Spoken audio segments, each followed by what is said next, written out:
Very good, very good. I need to learn not to start unless I hear that recording in progress in my ears. That sweet music to my ears when I hear that. But again, all of it has been captured on audio, so fear not. You'll still get the whole kit and caboodle when all is said and done. Thank you all for being with us in these numbers at this particular time on this particular day of the week, a Thursday, day of the week. I am your international instructor, Benjamin Bilal, thanking you once again for taking time out of your so busy schedules to be with us for another go round of the university online learning course with today's series being number 6 in the topic or subject of the Salaat series. If you have not heard the first 5 sessions, yeah, I almost want to tell you hang up from this call and go listen to those first, but I think you're still going to benefit based on my particular teaching style and based on your particular learning style. I think you're still going to get a lot of today out of today, even if it is your first time listening. So stand by as we continue. All right, here we go. I'm going to pull up my notes.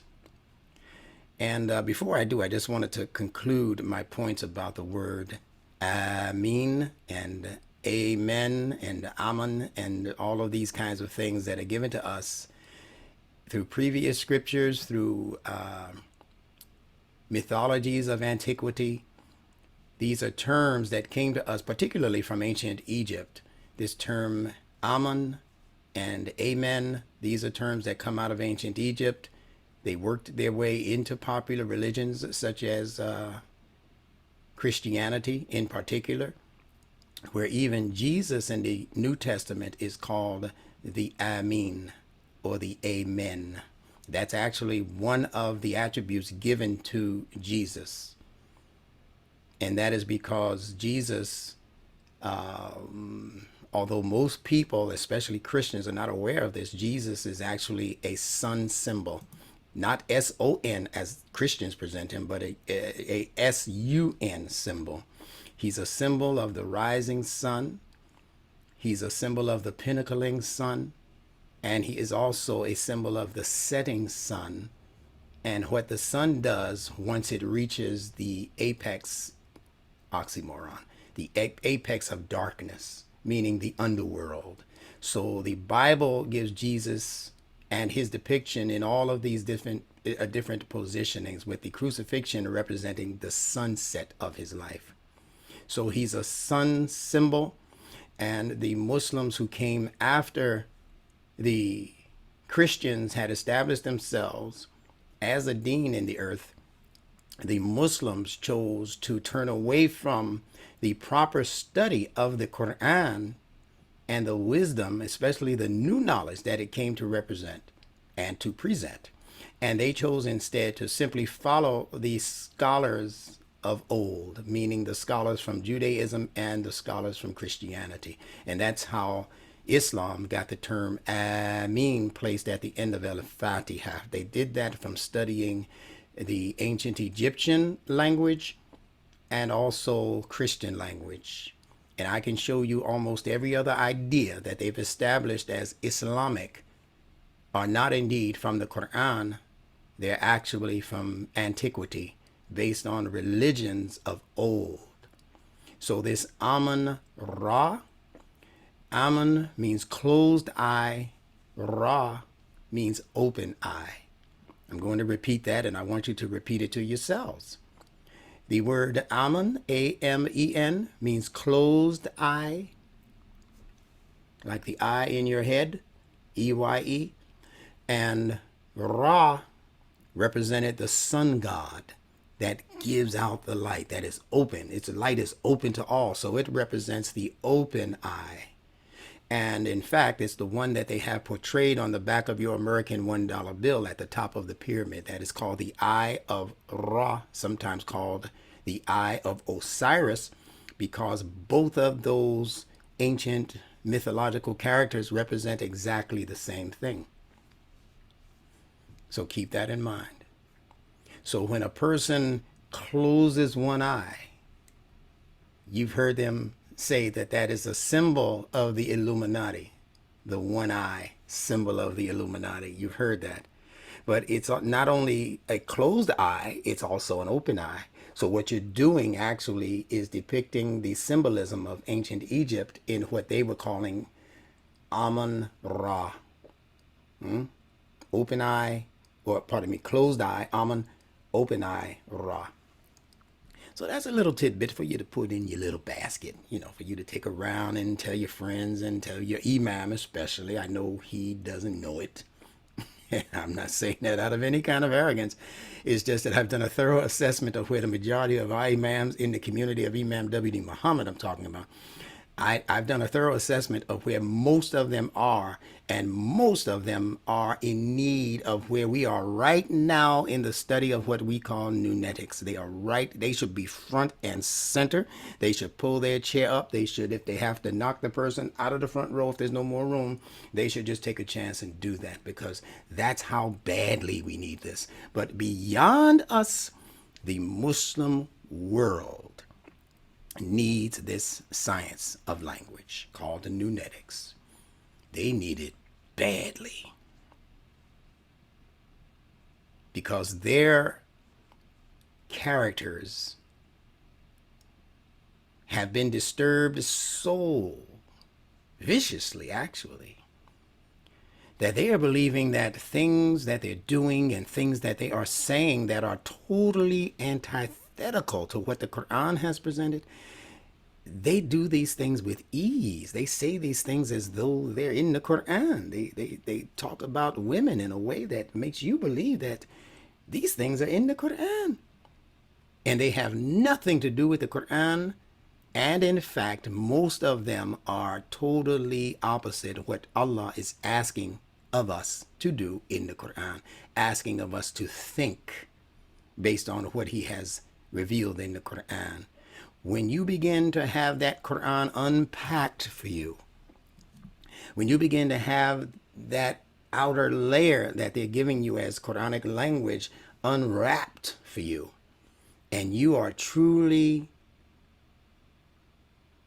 privy to what Allah has put beneath that wrapping, beneath that packaging, it's going to do your heart such a favor to hear pure Quranic explanations and wisdom that for us in our day and time, in our particular situation, has been given its inception. It's been given its initial growth through the language and logic of Imam Warithuddin Muhammad. So make no mistake about that.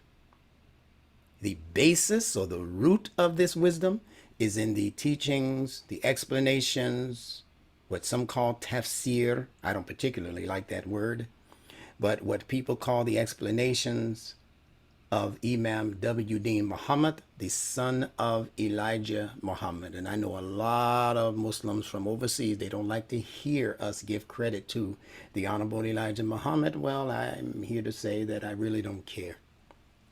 That's your problem. That's not our problem. One day you're going to wake up, if you live long enough, and you're going to realize that the Honorable Elijah Muhammad was probably a greater blessing to you immigrant Muslims than he was and is to the indigenous Muslims called African American or Bilalian or Negro or whatever. I don't know what else y'all are calling us who are not around us all of the time, but whatever that is, you're going to grow to appreciate what it is we've been gifted with by Allah subhanahu wa ta'ala. All right, so let me pull up my notes and let's get this linguistic party started.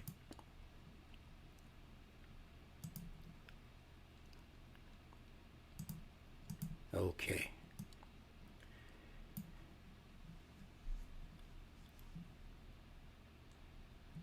So I want to begin with this process note, and that is that the word salah, S-A-L-A-A-H, becomes salat, S-A-L-A-A-T, only when connecting to a following word. For example, if we were to say Salatul Fajr, that's when the T becomes placed in the word salah to become salat. That's called a ta marbuta, and it is used to tie that word to an up and coming word or to a next word or group of words. And ta marbuta is also what they call a feminizer. So anywhere that you see this tab marbuta, and you'll see it as like a loop with two dots over it at the end of a word. Okay?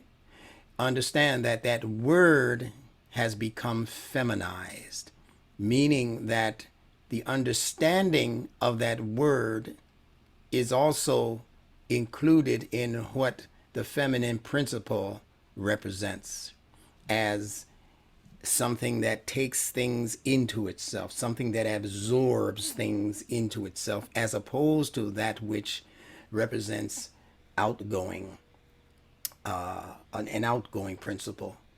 The masculine principle is an outgoing principle.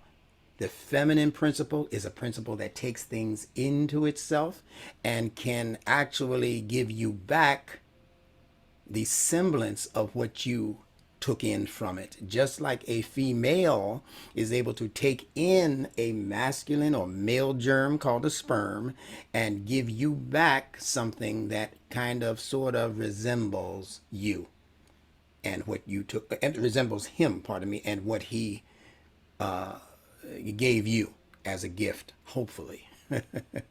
So it's going to resemble both of you. And that's what the feminine principle has been designed to do. So as you continue to read the Quran, look for these tab marbutas. Like I said, a little loop, or maybe like a little hook at the end of a word, and it has two dots on top of it. If it did not have any dots, it would simply be the letter ha, the light sounding ha. But if it has the loop and then two dots over it, it is called tab marbuta, and it is feminizing a word that might have normally been masculine. It feminized that word. That's how powerful the feminine principle is in the context of the Arabic language. And it's also to be found in the English language. They couldn't escape. They just did their best to hide it. And Instructor Benjamin Bilal was gifted with the ability to peek into the English language in the same way that I've been gifted with the ability to peek into the Arabic language.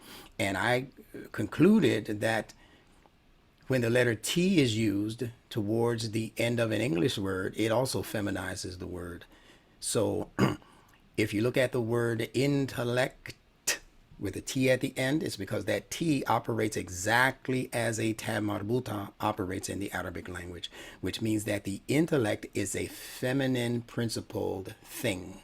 Whatever you think the intellect is, it takes things in, and the things that it takes in can actually impregnate the mind and reconfigure and give you back something that will look like what you gave it. That's what the intellect does. And every word that that ends with T and then ION, which is a word out of science, ion. So revolution, take off the ION, you're going to find that T, that feminizing T, in the word revolution. Because there's also a word called a revolutio that does not end with the T, but revolution, with that L-U-T and then I-O-N ending, operates based on a feminine principle also. If you're not understanding what I'm saying, just hold on. Don't worry about it. It's going to seep in eventually like water into the soil. Just give it a minute. All right. All right. So, continuing with this process note. Other than that, if there's no tab marbuta on the word salah, then it should remain with that letter ha as its last letter. So it should then be pronounced salah and not salat. Only when followed by another word like salatul isha, salatul fajr. Now, the proto-root letters. Let me explain what I mean by proto-root letters. In Arabic classes, you've been learning root letters, fine. But what you have not been learning are what are called the proto-root letters. Every ancient language has what are called the proto-root letters. Proto simply means the oldest in that system of letters. It came before the language was codified as a language. It is the letters that were used in order to establish words in the beginning. So one of the things that I hope Arabic teachers in our association at least can come together and begin doing is establishing a full dictionary or lexicon of proto-root words from the Qur'an. Now, what does that entail? And this is a major job, but it doesn't take a major intellect to do it because it's a simple system and a simple process. It involves taking, or first of all, identifying words that still remain in their proto-root form. And I'll give you an example. When we say proto-root, we're talking about words that consist of 2 consonants only. Even if there's a vowel added, the number of consonants are always going to be 2. So if you look at a word like bayt, B-A-Y-T, which means house, it consists of the 2 consonants bayt or ba and ta. The AY is called a diphthong and it's a vowel. It's not a consonant. It's not using Y as a consonant. So bayt has 2 consonants. Therefore, it is a proto-root-based word in the Arabic lexicon. So once you know that it is a proto-root word, you also know that it is one of the oldest words in the Arabic lexicon. That's what makes it proto. It means it came before the established wording or language system. Hebrew has it, Aramaic has it, Syriac has it. All of these ancient languages, especially the Afro-Asiatic languages, they have this proto-root existence that not many people know exists, or if they know it exists, they don't think it's important enough to talk about. But I'm going to tell you in a minute why it is so important to talk about. So bayt is one of those words. The words for mother and father, which is aleph mim, and in this case, aleph represents a consonant, not a vowel. The A in aleph represents a consonant that is pronounced from the back of the throat. Aleph. That's why you see the little ligature on top of that stem that you know to be aleph. You see what's called a hamza. And they say that the stem is merely a chair for the hamza sitting on top. And hamza is pronounced ah. See? Ah. Ah. Ah. It cuts the breath because it's coming from the back of the throat as what is called a guttural. A lot of information. Just take your time with it. And inshallah, you'll be able to reevaluate what I'm saying and pause it and all of that if I let this loose as a recording. Notice I said if, so pay attention. So the word bayt, the word for mother, aleph, mim, mim. If it's a double, it's the same letter. So we don't count it 3 times. We only count the aleph and the mim, which means 2 consonants. The word for father, ab, again, aleph, bayt, or aleph, ba, as you know it. That's the word for father, ab. All right. The word for hand, kaf, which is the K and the F as consonants. Now, what you're going to notice, and this is why I said it's very important to begin to understand proto-root letters and words, is that all of the things that you're going to discover when you start to investigate proto-root letters and words, particularly in the Qur'an, is that all of them are the most ancient concepts and the first ideas, I would say, that were investigated in that person's environment. So, you know, the baby, one of the first things they discover is that they have a hand. And they begin to look at it, play with it, laugh at it, right? Until they understand that they can use this hand to pick things up, to put things down, to feed themselves. So the hand is one of the oldest concepts registering as intelligence upon the human brain. The fact that you have a hand and it's usable. Okay. The word house, that's one of the first things you come into as information, that you live in a place with other family members who sort of kind of look like you, right? So the word house, bait, with the ba, ta, consonantal connections, one of the first things recognized in your environment. Of course, your mother and father, two of the first people recognized in your environment, along with your siblings, and they are called ach and uch. Achi, my brother, ukhti, my sister. Still, two consonants. Pay attention to what we're saying now. And as you scroll through the list of proto-root words, you're going to first and foremost come across those words that are closely connected to things that were in your immediate environment. All right? So you can't include a word like kitab with its kaf, ta, ba consonantal connections, because when was it that you actually learned what a book actually was? You were probably almost in school before you learned what an actual book was and how to use it. So it's not one of the first things introduced into the human psyche or into the human circumference as information. Not like your mother and your father and your brother and your sister and your house and those things. See? All right. So you'll learn the rest of that as you go along and do your own self-study. These things will just pop out at you as you continue to study, if you choose to study. And if you don't, there's not a whole lot that anybody can do for you. You have to take on that Herculean task of gathering information, scouring through information, studying that information, applying that information, asking questions about that information to those who are qualified to answer, with the number one person being Instructor Benjamin Bilal. All you got to do is give me a call or an email or a text message.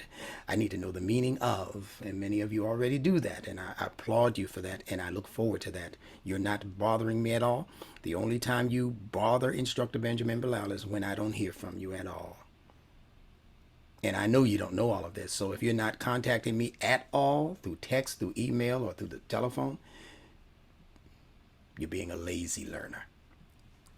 And the time is running short for lazy learners. I'm going to be cutting off all lazy learners in a shorter amount of time than you might think. So you need to really, really pay attention. Now,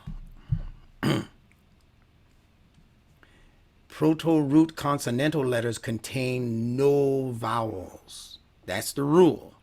Take that back to your Arabic instructors. That's going to help her, him, them tremendously when they begin to understand that and the reasons for that. Tell them that you learned, and you can say it was from me or from the clouds, I don't care. Tell them that you learned that proto-root consonantal letters contain no vowels. What does that mean? It means that you will not find in those words the vowels aleph as an elongation, a sound, wow, sound, or sound as an elongation, or yeah as an elongation sound. Those are the three basic vowels in the Arabic language, and you're not going to find them in words that serve as proto-root consonantal letters in Arabic. You will not find those three vowels. You will find strictly consonantal connections. And you'll understand why I'm saying that in just a moment. So in that same regard, the consonantally connected word surah, S-U-R-A-H, surah, is going to have a related meaning to salah.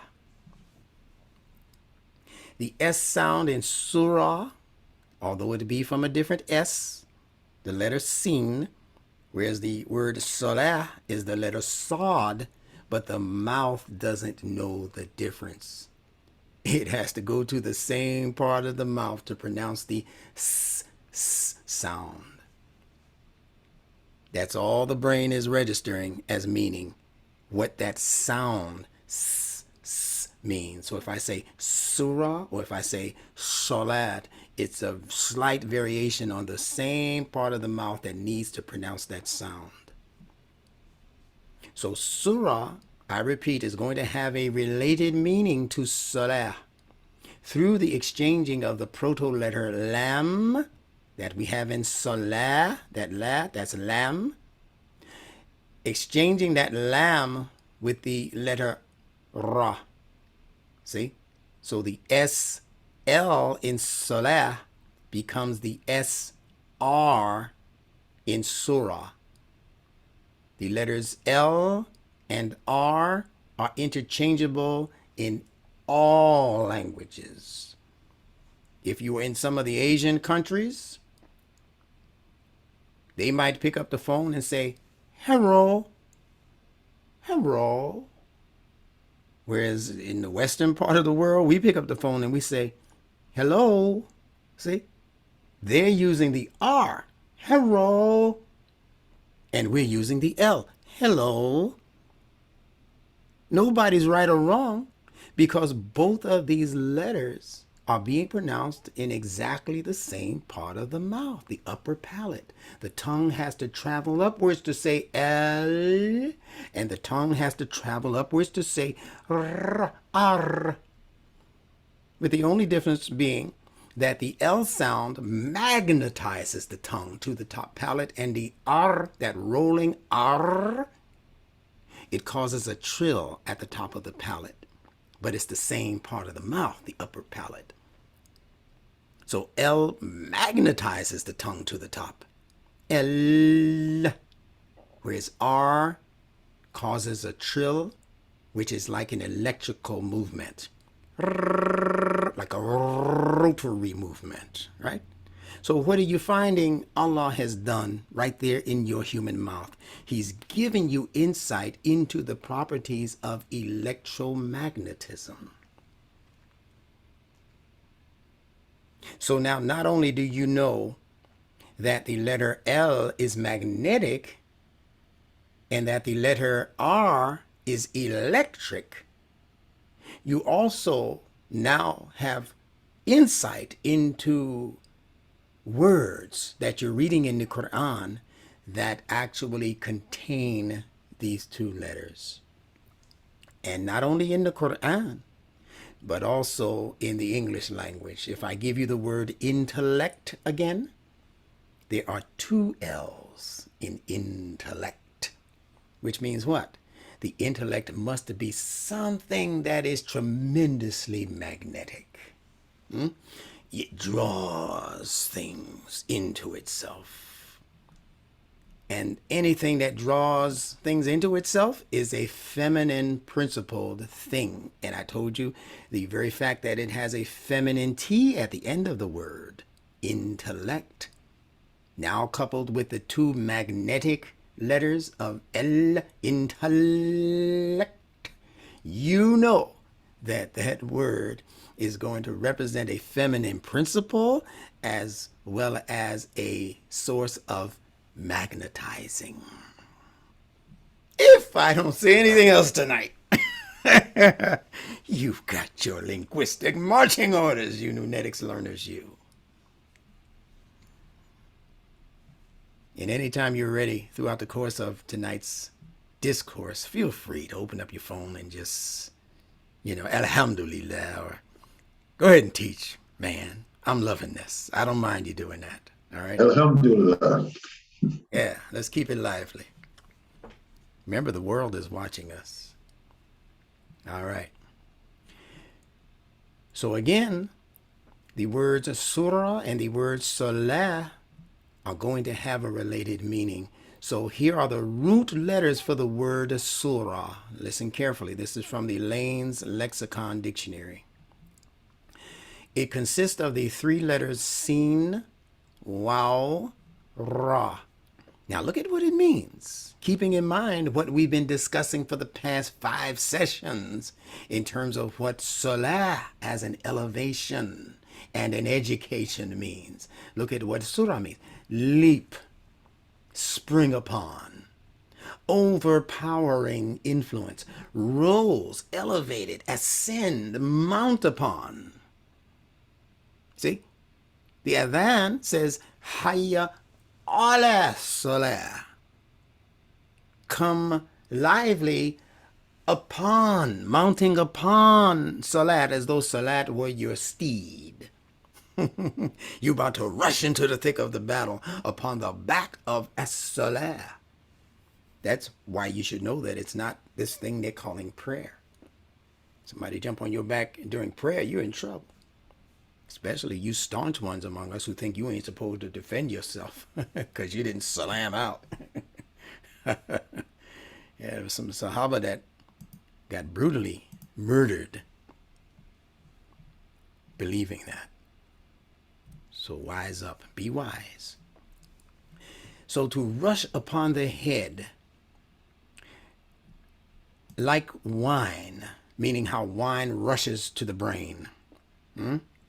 Wall, bracelet, climb, scale, uppermost structure, force, strength, height, chapter. That's a fake insert there, brought there by the ancient Persians. Surah never meant what chapter means in the Western world. Never. This is more correct as a meaning. Eminence, something high, mighty. Nobility, high, elevated station, rank, any degree of a structure. So they'll tell you that surah means degree, and degree represents the idea of moving up step by step by step, by stage, just like your chakra energies that we've been discussing now for weeks.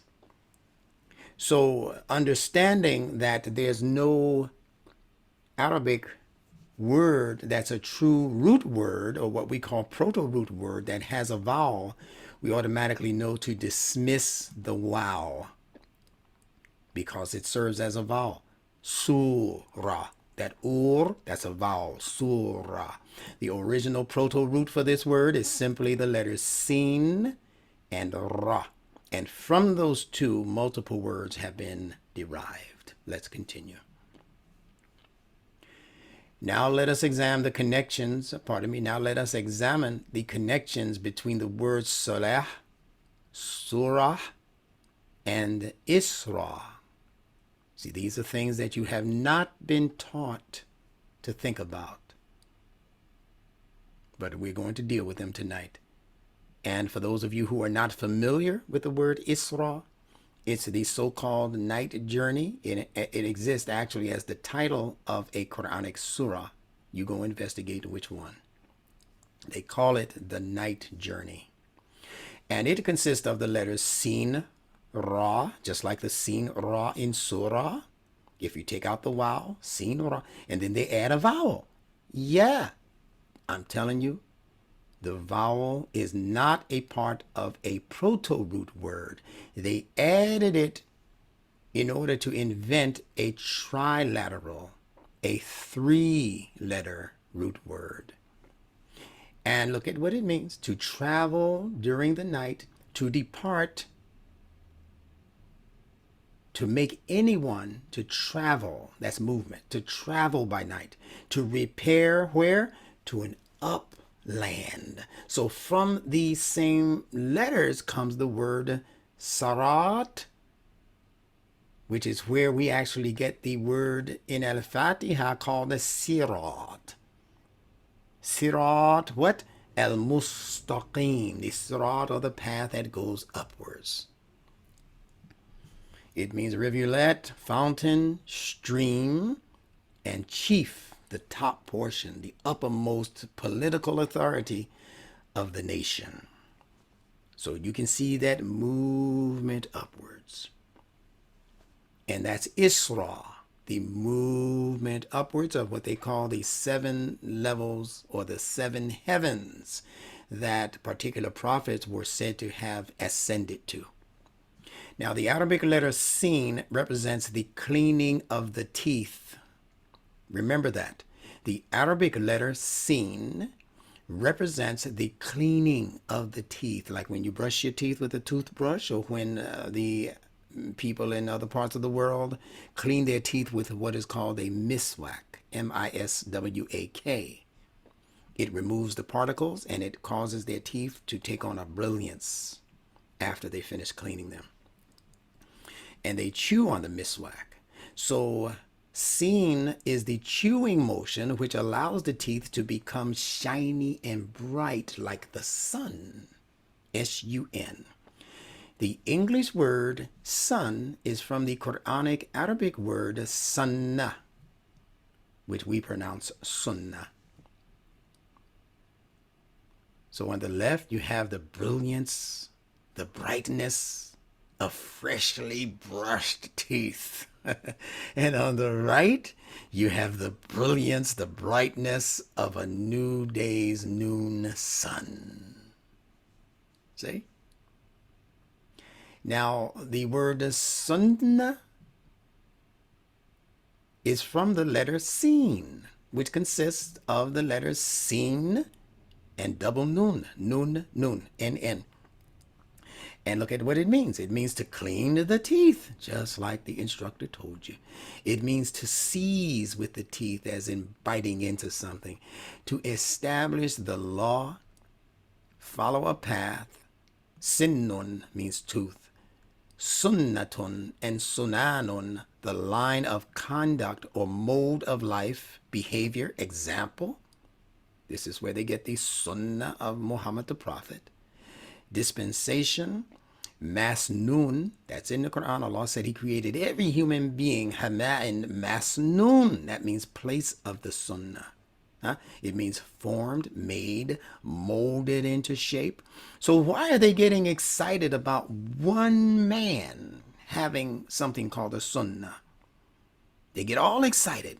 Muhammad's sunnah. According to this, and what I just told you was in the Quran, in the phrase hama'in masnoon, created from fetid mud fashioned into shape, that's every human being who has a sunnah, not just one prophet or one individual or one special person, everybody. That's why Allah does not mention anything such as the sunnah of Muhammad in the Quran.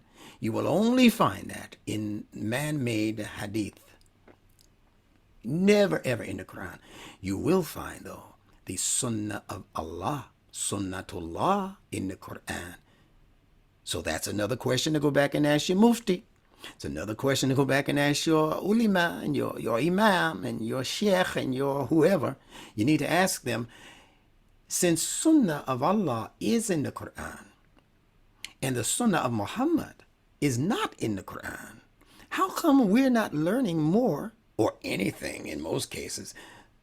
Because most Muslims don't even know sunnah of Allah is in the Quran. But since it is, Sheikh, how come we're not learning more about Allah's sunnah? Shouldn't Allah's sunnah be the priority learning?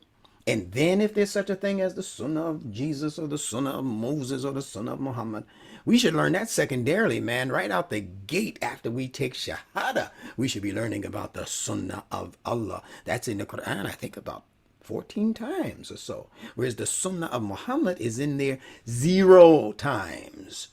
The uswa of Muhammad is in the Quran, and the uswa of Ibrahim is in the Quran. But how come we are not learning that from the rostrum, dear Imam Mufti Sheikh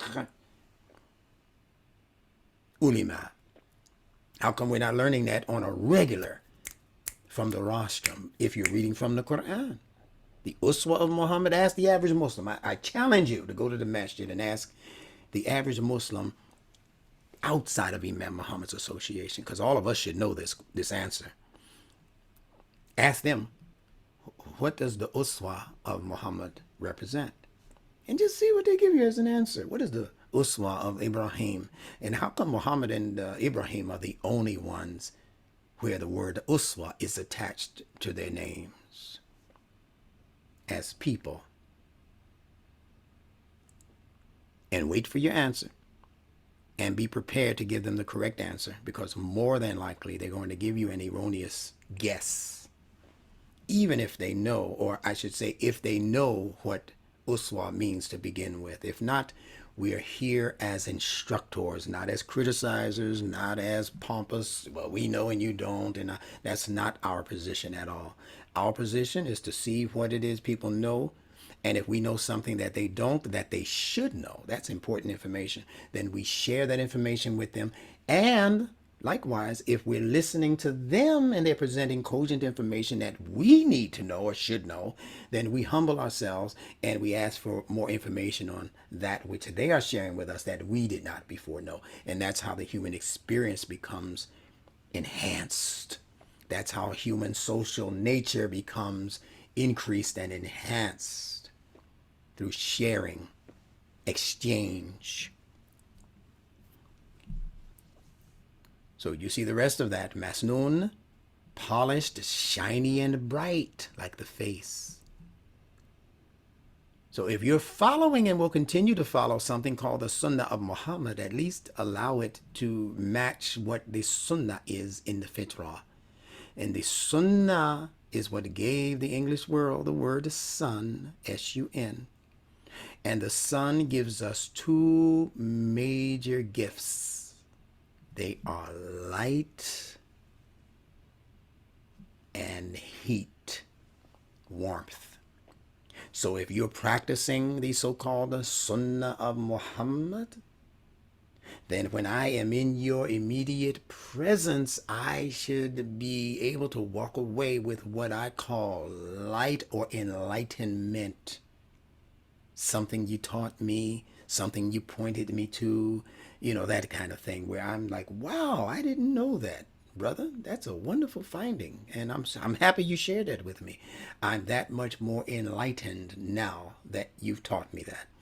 But even if you're not sharing information, the Sunnah should still be providing warmth. When I leave you, I should be able to almost brag about being in your presence as someone who was just so comfortable to be around. Somebody that sister was just so cordial in her treatment of me. And I met her for the first time that day at the masjid or at the event or at the, she just, sister to sister, she just hugged me and, bought stuff for my children, food, and, oh, no, sister, your money's no good here. Let me pay for it. When you run into Muslims like that, that's Sunnah. I can accept it then. That's the Sunnah of Muhammad, because that's how he was with people. Even in the face of his enemies, he was sharing with information from the Quran, and he was cordial as you can expect anybody to be, inviting his enemies into his home, inviting other deans, Christians, Jews into his masjid in Medina. And not just inviting them in like some of us do with Christians and Jews, just to show them what we know. To prove to them that Islam is superior, No, that's not what Muhammad did. Muhammad,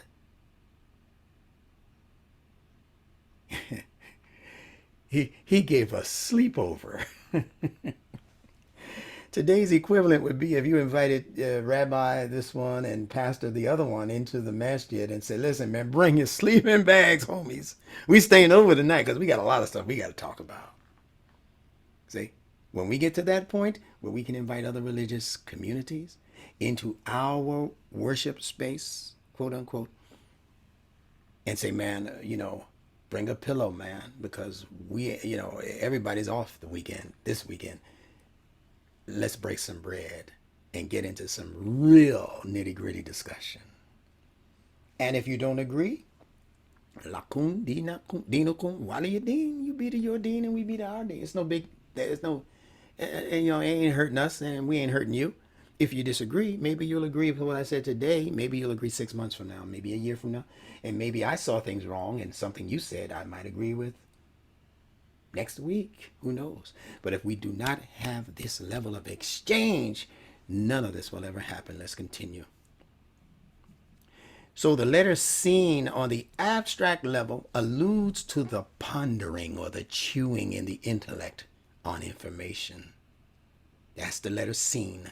The chewing, the pondering, the rethinking on information that has been put into or taken into the intellect for processing. The Arabic letter seen even looks like our two top teeth. You see those two teeth right there? That Bugs Bunny smile she's got? Well, it sort of looks like the right side of this letter seen. That might be just my imagination. I don't know. You decide. It's helpful to me to see it that way. The Arabic letter Ra represents fast-paced movement. It also signifies the idea of rising. Okay, so when you think about this letter Ra, which is the Arabic letter R, you should associate it with these two ideas. Something that has fast-paced movement. And also something that as it moves, it also ascends. You know, like an airplane that's taking off from the tarmac, it's going horizontally to begin with. But the more speed, the more traction it picks up, it will begin to climb, ascend. That's how you should see Ra. So when we talk about the Salaat al-Mustaqim, the Salaat it begins going this way, but it's just a matter of time before you begin to ascend. So teach these meanings to your young ones, to your children, and to your Muslim congregations. If you are a teacher in the Muslim schools, or if you are an imam or instructor within the schools. This is going to increase the brain capacity and power of our students.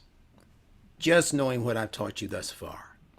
And this is the Arabic glyph for the letter Ra. This is a movement which normally travels in a to and fro or a circular fashion. We're talking about Ra still. It's a movement. When we say it means fast-paced movement, it's a movement which normally travels to and fro, back and forth. You know how you go to school, you come back home, you go to the store, you come back home, you go to the concert, you come back home. That's Ra. That movement is Ra. The letter itself, as you can see, is a semicircle. If I were to continue drawing this based on the curvature, it would eventually come back to itself in a loop. So Ra is almost the equivalent of, say, a quarter moon. You know eventually that quarter moon is going to make its way into further light that will cause it to close in on itself in circular fashion. The Quranic Arabic word raji'un, we say inna lillahi wa inna ilayhi raji'un. Without doubt, we are the property of Allah, and without doubt, we are constantly returning to Him. Raji'un, Ra, that movement, that circular movement, or that back and forth movement. We belong to Allah as property. Allah let us loose to do our thing for a time in this world, on this earth. And when we leave here, and even while we're still here, believe it or not, if we are obeying the guidance of Allah, we are constantly returning our essence, our purity, our motivations, our intent. We're doing that as we live and breathe. While still being alive on this earth, we are returning. Once we die physically, then the whole kit and caboodle returns to the scheme of Allah.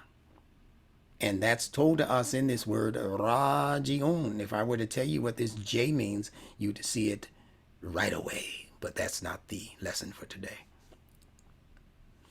All words beginning with R in Arabic or English alludes to movement. The English letter glyph is a pictograph of legs walking, and you can see it plain as day in this contrast between the letter R on the left and the man walking on the right. That's where they got this letter. The ancient Egyptians figured that out and they put it on their walls.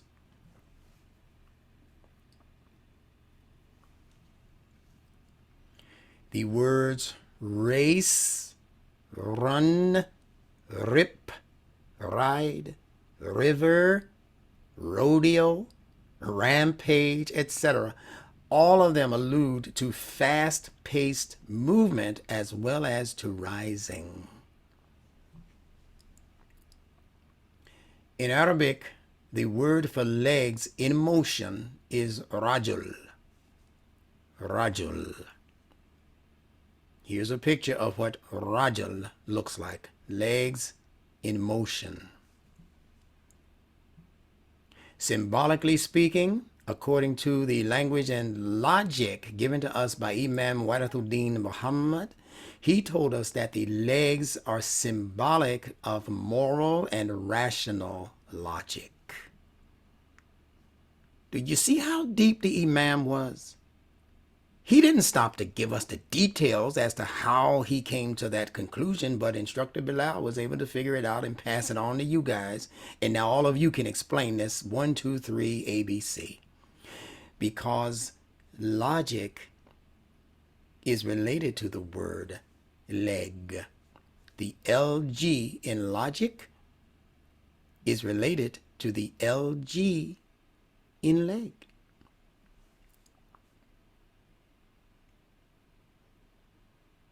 One side of the logic in the intellect is moral logic, meaning I have to figure out whether this thing being presented to me is a good thing. Remember us talking about that in terms of what the intellect does as choice making? So the first action that needs to be decided upon or chosen is the action of determining what the value is for this thing that's being presented to me. Is it going to hurt me morally? Is it going to cause me to lose my good reputation among people if I involve myself in this endeavor or adventure that you're inviting me to? And if not, if it's perfectly what we call halal, permissible by God, once we decide that it is morally acceptable, then we begin to put together the rational processes for implementing this moral logic.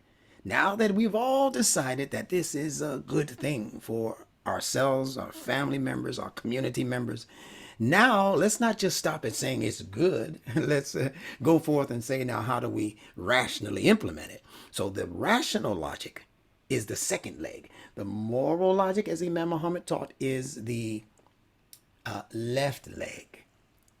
Stepping out. And when it comes time to apply the logic, we use our strongest leg, the right leg. See? So that's why in the army they say left, left, left, right, left. See, they knew the process, but they hide the wisdom from the masses.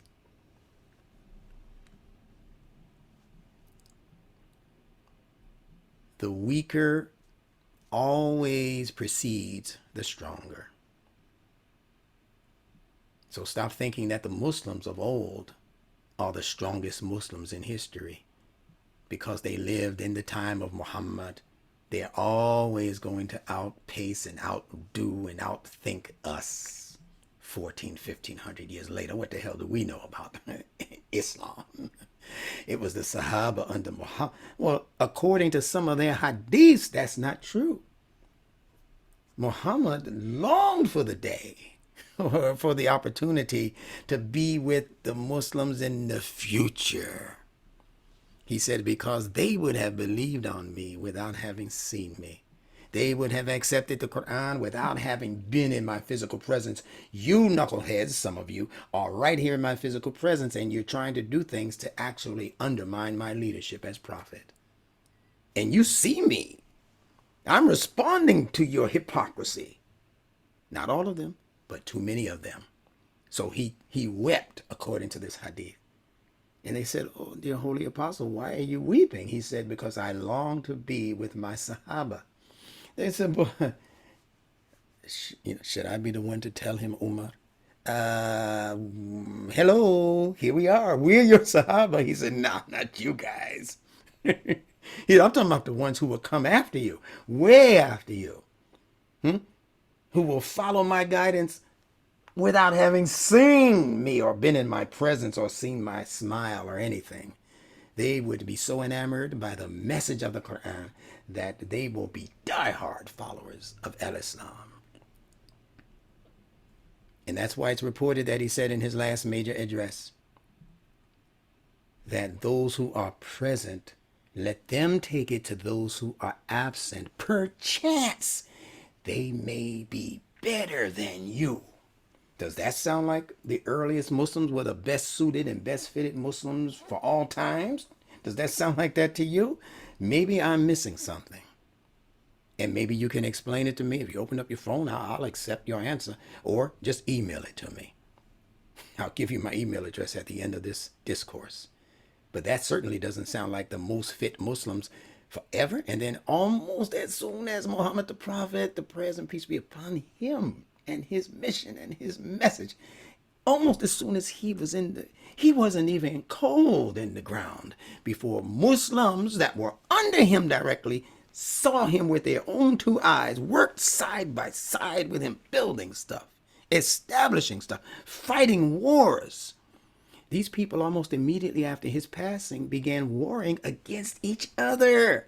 And I don't mean, pat, pat, tap, tap. I mean stab, stab, kill, kill, murder, murder. So don't come to me talking about that best for all time stuff of the Sahaba. No, many of them were excellent, but they were certainly not, as a group, the best Muslims since sliced bread on this earth. So Allah revolved the entire chain of what you call believers, the faithful, and it came around full circle, and Allah gave true faith a rebirth through guess who? I know you're going to think I'm talking cult talk. He gave it a rebirth through the Honorable Elijah Muhammad. Oh, that's blasphemy. That instructor, I can't even call him imam. That Benjamin Bilal guy, he said that Islam was given a rebirth through not through W.D. Muhammad. I could have halfway wrestled with that, but through Elijah Muhammad. Oh, hell no. I'm telling you, heck yes. Say, well, how is that so? He didn't teach true al-Islam. It's so in the same way that Allah gives you the processes for how dust becomes sperm, and sperm takes on a journey to become something prior to the birth of that baby. That's called a mudgham. M-U-D-G-H-A-M. Mudgham. And they describe it as a fetus lump that resembles chewed flesh, like teeth marks in flesh, or sometimes they'll describe it as what teeth marks look like in bubble gum. You ever take a wad of gum and begin chewing on it, and you can actually leave your teeth imprints in the gum? That's mudgha. Look it up. M-U-D-G-H-A-M. Mudgha. Now I'm going to point your attention to something. And I have what I'm saying in several of my books, so just reference those if you have them.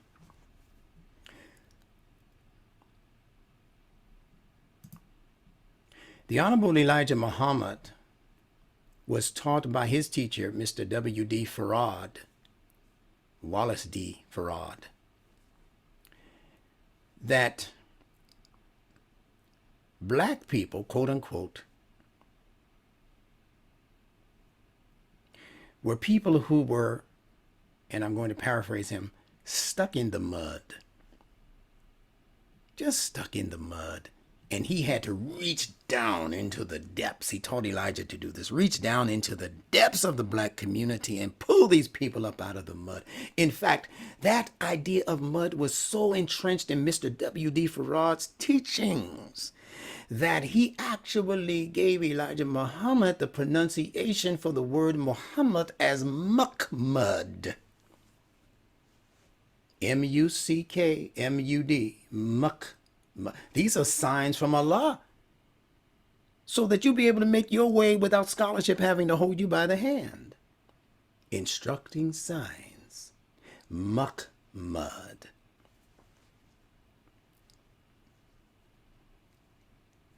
Mudra. Mudra. Do you know what Ghain means as a letter in Arabic? Let me tell you first what mud means in mudra.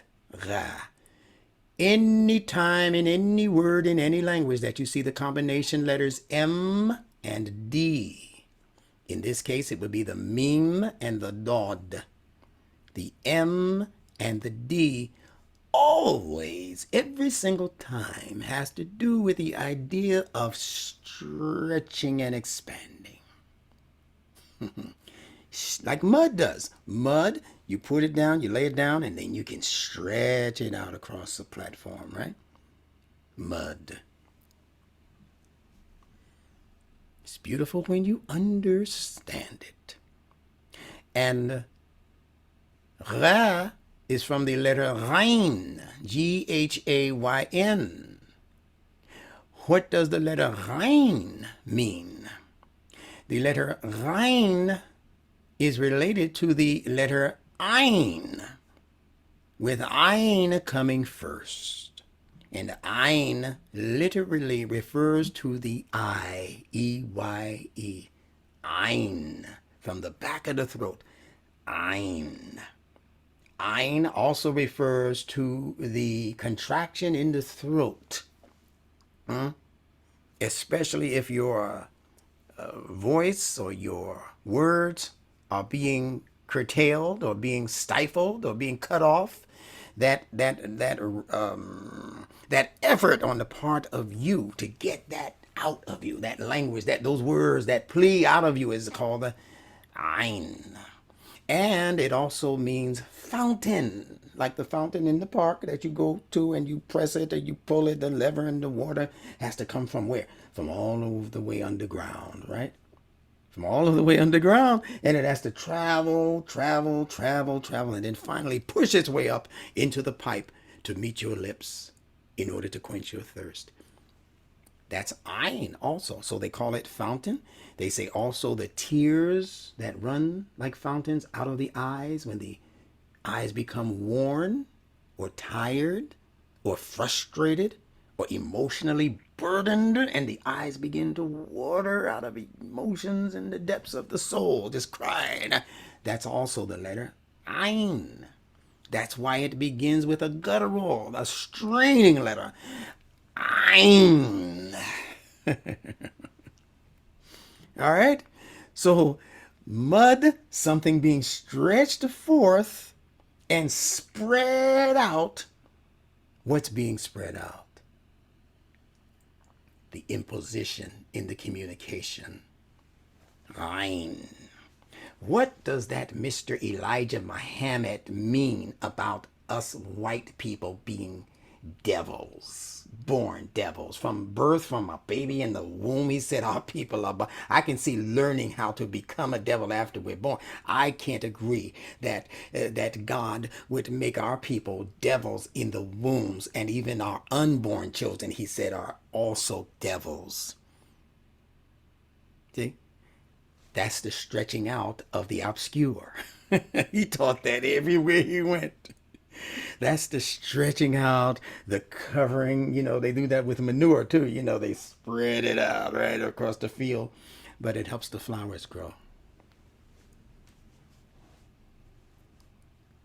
So it's the stretching forth, the spreading of that which is difficult to express because the concepts are obscuring the eyes, obscuring the vision. That's what the letter Ain means. Ain means the open eye.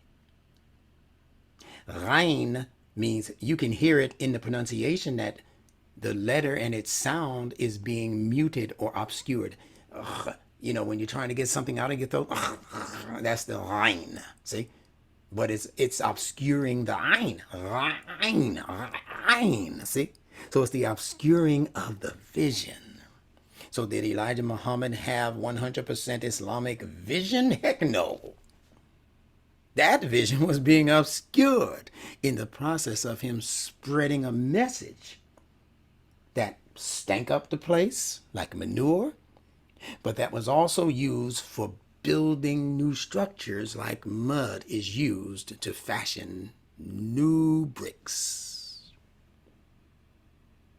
It just so happened that his bricks turned out to be the lost found nation of Islam in the wilderness of North, not South, North America. Boy, when you come into greater understanding of and appreciation of his language, you'll agree that Elijah Muhammad was the beginning of a new birth of Muslims on planet Earth, not just in America, on planet Earth. And there are some so-called immigrant Muslims who are beginning to acknowledge that, and they're now starting to have annual celebrations of the life and works of Elijah Muhammad and his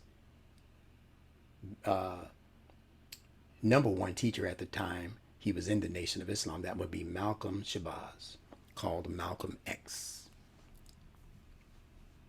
I hope I explained that accurately. So mudgha, and Allah says in the Quran, when he gets to that word mudgha in the development of the embryonic stages of growth, he says partly formed and partly unformed. Now, if that wasn't the Nation of Islam when it comes to what a Muslim is, you tell me what the Nation of Islam was, and in many cases, in many respects, still is under these new leaders of the Nation of Islam, such as Minister Louis Farrakhan.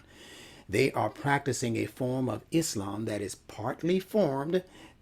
Now they're starting to make what you call salat, and they're, starting to take what you call shahada instead of joining, writing on a card and saying, I want to be entered into the Lamb's Book of Life. That's how we used to join the Nation of Islam. Now they're coming closer and they say, okay, la ilaha illallah, etc. Reading the Quran and fasting Ramadan during the same month that most Muslims in the world are fasting Ramadan. I happen to believe that's a mistake, but I'll take that up with you at a later date. I like starting this kind of trouble. This is called a righteous trouble. Trouble for righteousness' sake. Trouble to set the whole thing back on its fitra-based course. That's what I do. That's what we're doing as Nunetics learners. And you should be saying that about each and every one of your individual selves. That's what I'm doing. Because you have to contribute personally and actively, not just passively. Now, so partly formed, partly unformed, that's what the Nation of Islam represented. But from that stage, go read the Quran in terms of what the subsequent stages are that led to what Allah calls thereafter another creation. Thumma. Huh? Oh my goodness. He says thereafter another creation. And he doesn't say what that next creation is. But if you want to know truly what it is, start looking in the mirror. Start listening to these Nunetics lessons. Start listening to the gifted people in our association and outside of our association who are bringing you new knowledge, renewed knowledge. Meaning when you hear it, it's like a breath of fresh air. Whoa, where have you been all of my... You know how many times people have asked us that? Where have we been all of their lives? This system, how did I miss this? How come I don't know about this? And you've been teaching this for how long? How many decades you've been teaching this? How come I didn't know about you? I say, where are you from? They say, such and such city. I say, who is your imam? They say, such and such an imam. I said, well, he knows I've been teaching this for about 2 and 3 decades, so you need to go ask him that question. How come you haven't heard of what I'm doing and what we're doing? I've been doing this for almost 40 years. This is not new. But I'm not a self-promoter, so that might be why you don't know about me. The question now would be, now that you know about me, who else are you going to tell about me? And when I say me, that's the big M, the collective me. That's all of us. Who else are you going to let know that an actual course exists on a weekly basis in a group of people whose lead instructor has produced 18 books to date in less than 3 years, 3 or 4 years? 18 books. Not pamphlets, books that the Numetics learners are now studying and beginning to grasp and master. I'm telling you, new people, you better hurry up and come through the door, because the doors are going to be closed soon. Let me speed this up. This is a wonderful journey, and I like to take my time sometimes, but it is Thursday night and not some weekend night. All right, so in Arabic, the word for legs in motion is rajal, implying movement and fast movement. If you've seen what are called the whirling dervishes, these are Muslims in this world. They run around in circles, and they begin to speed up, and they speed up so fast that they actually leave the ground. Google it. Whirling, Whirling, dervishes, Dervishes. It's known. Scientists and everybody have studied these people, and they have a way of meditating while they run around in circles chanting, and eventually they actually leave the ground. I can't explain the thermodynamic aspects of that science, but it happens. And they have it in pictures and in motion pictures. Interestingly enough, the word Ra, R-A, was the name of the supreme quote-unquote god of ancient Egypt. The ancient Persians pronounced this letter as Re, which gives us the English word pronounced the same. Ray in English is a division of light emanating from the sun. So some of your Arabic teachers, when they get to the letter R, they pronounce it as Ray. But I repeat, this is actually a Persian pronunciation of that letter. And many of the letters in Arabic that should be pronounced in their fitra-based package, or from that package, are actually repackaged and represented through the prism of Persian pronunciation. And that doesn't make you a good or bad person. Imam Muhammad pronounced that letter Ray. But if he were here today, I would share that with him, that that's not the fitra-based Arabic pronunciation for that letter. It should be Ra and not Ray. The Persians took it and they substituted Ra for Ray.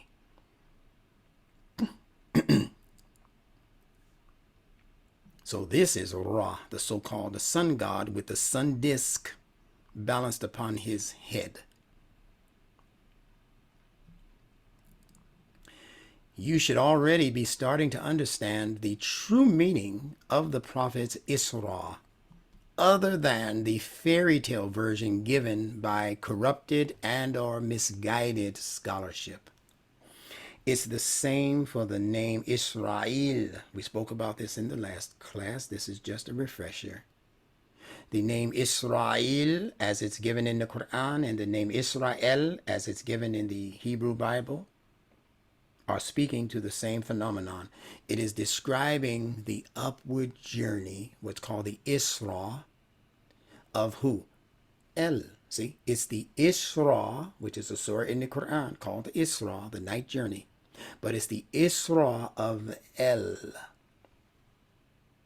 And El, in the word Israel, means the electrical force, the E-L-L, the electrical force impulses that are being raised through meditation and concentration via what's being called as-salah. Salah is the vehicle that we need to be riding upon in order to raise our electrical impulses.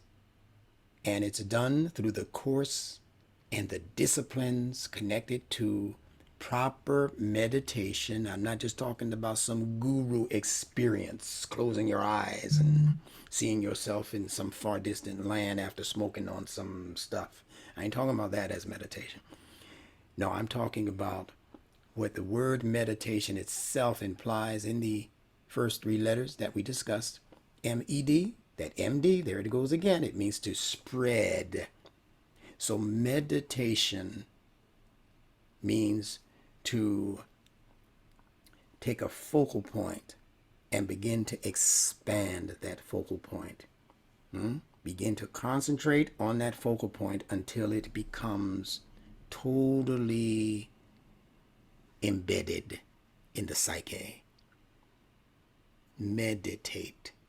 But it's not meditating on a whole lot of things. It's meditating on a central focus, a medium or medium focus. One focus. Ahad. Wahida. See? One focus. Or concentration, concentration, concentral. You have to go central, you have to go medium, you have to go middle path, you have to go salatul wusta, meaning the middle salat, the medium salat. Because that is where the most difficult challenges are for human life. And in human history, it's been the Middle Ages in everybody's history that represented the greatest challenge to people's moral fortitude, to people's economic success. It's been that Middle Age period, including the period called Middle Ages amongst the Muslims. That's when the Muslims began to get into the most amount of trouble. This energy is raised through the concentration on singular themes relative to the particular level of chakra energy of interest. If you don't know what chakras are, they exist as 7 basic levels or layers of energetic impulses within you. From the bottom of your spine, practically, where your reproductive organs exist in that area, but at the back of your spine. And then they increase as that energy rises up the spine to the 2nd level, the 3rd level, the 4th level, the 5th level, 6th level, and to the 7th level of the area called the 3rd eye, where the pineal gland is situated. And once that particular gland becomes activated through meditation and through concentration and through focus, then it brings the intellect into what is called a supra-intuition. Not just regular intuition, not guesswork. Supra-intuition, which allows you to cosmically tie into greater and greater levels of intellect and knowledge and resources that are being sent to you actually through the cosmos, not through the teacher, the human teacher. Allah begins to teach you directly through cosmic inspiration. And every prophet has been the recipient of that level of knowledge. But it is not outside of the reach of common you and me. And that's why Allah says about Muhammad, the prophet, in the Quran, Ana basharun mithlukum. He tells him to say, Kul, Ana basharun mithlukum. I am a mortal like all the rest of you, and have received the wahi, the inspiration from Allah. So what is he saying with that? That in your human potential, there is also the ability, if you do the right things, there's also the ability to gather up those levels of energy to the point where they begin to produce an intellect in you that becomes less and less guesswork, and that becomes almost totally oblivious to artificial differences and separations of people and places and things. And all things begin to become one thing. See? Wahdahu. One thing. Ahad. One thing. So I can look at a person from Guatemala. I can look at a person from Sierra Leone. I can look at a person from the Appalachian Mountains. And all of those human beings look like one human being to me. When you reach that level, and Imam Muhammad for sure, reached that level of insight into human nature to understand that all of these topical and superficial differences like skin tone and hair texture and all of that, language differentiations, all of that meant nothing. They were artificial differences intended to divide us artificially for the benefit of just a few people. Those days, my friend, are practically over. We just have to get over this last hump where they're trying to strike the match on racism again. You know, black people, look at how you're being treated by these white people. Look at how they're going to black schools and they're shooting up your babies now. And they keep trying to strike that. Now, I'm not saying that that's a good thing, that these negative things are happening. I'm saying pay very close attention to what you're hearing and digesting intellectually from these news sources. Because the word source and the word sorcery are from the same root, you know.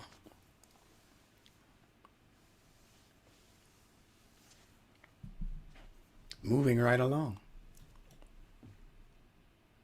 So this energy that we're discussing is raised through the concentration on singular themes relative to the particular level of chakra energy interest. And we'll discuss this in more detail momentarily, but just to give you a snippet of what I'm introducing to you, if you're concentrating on your root chakra that has to do with safety and security and all of that, and it is actually centered around your very survival as a species, as an individual.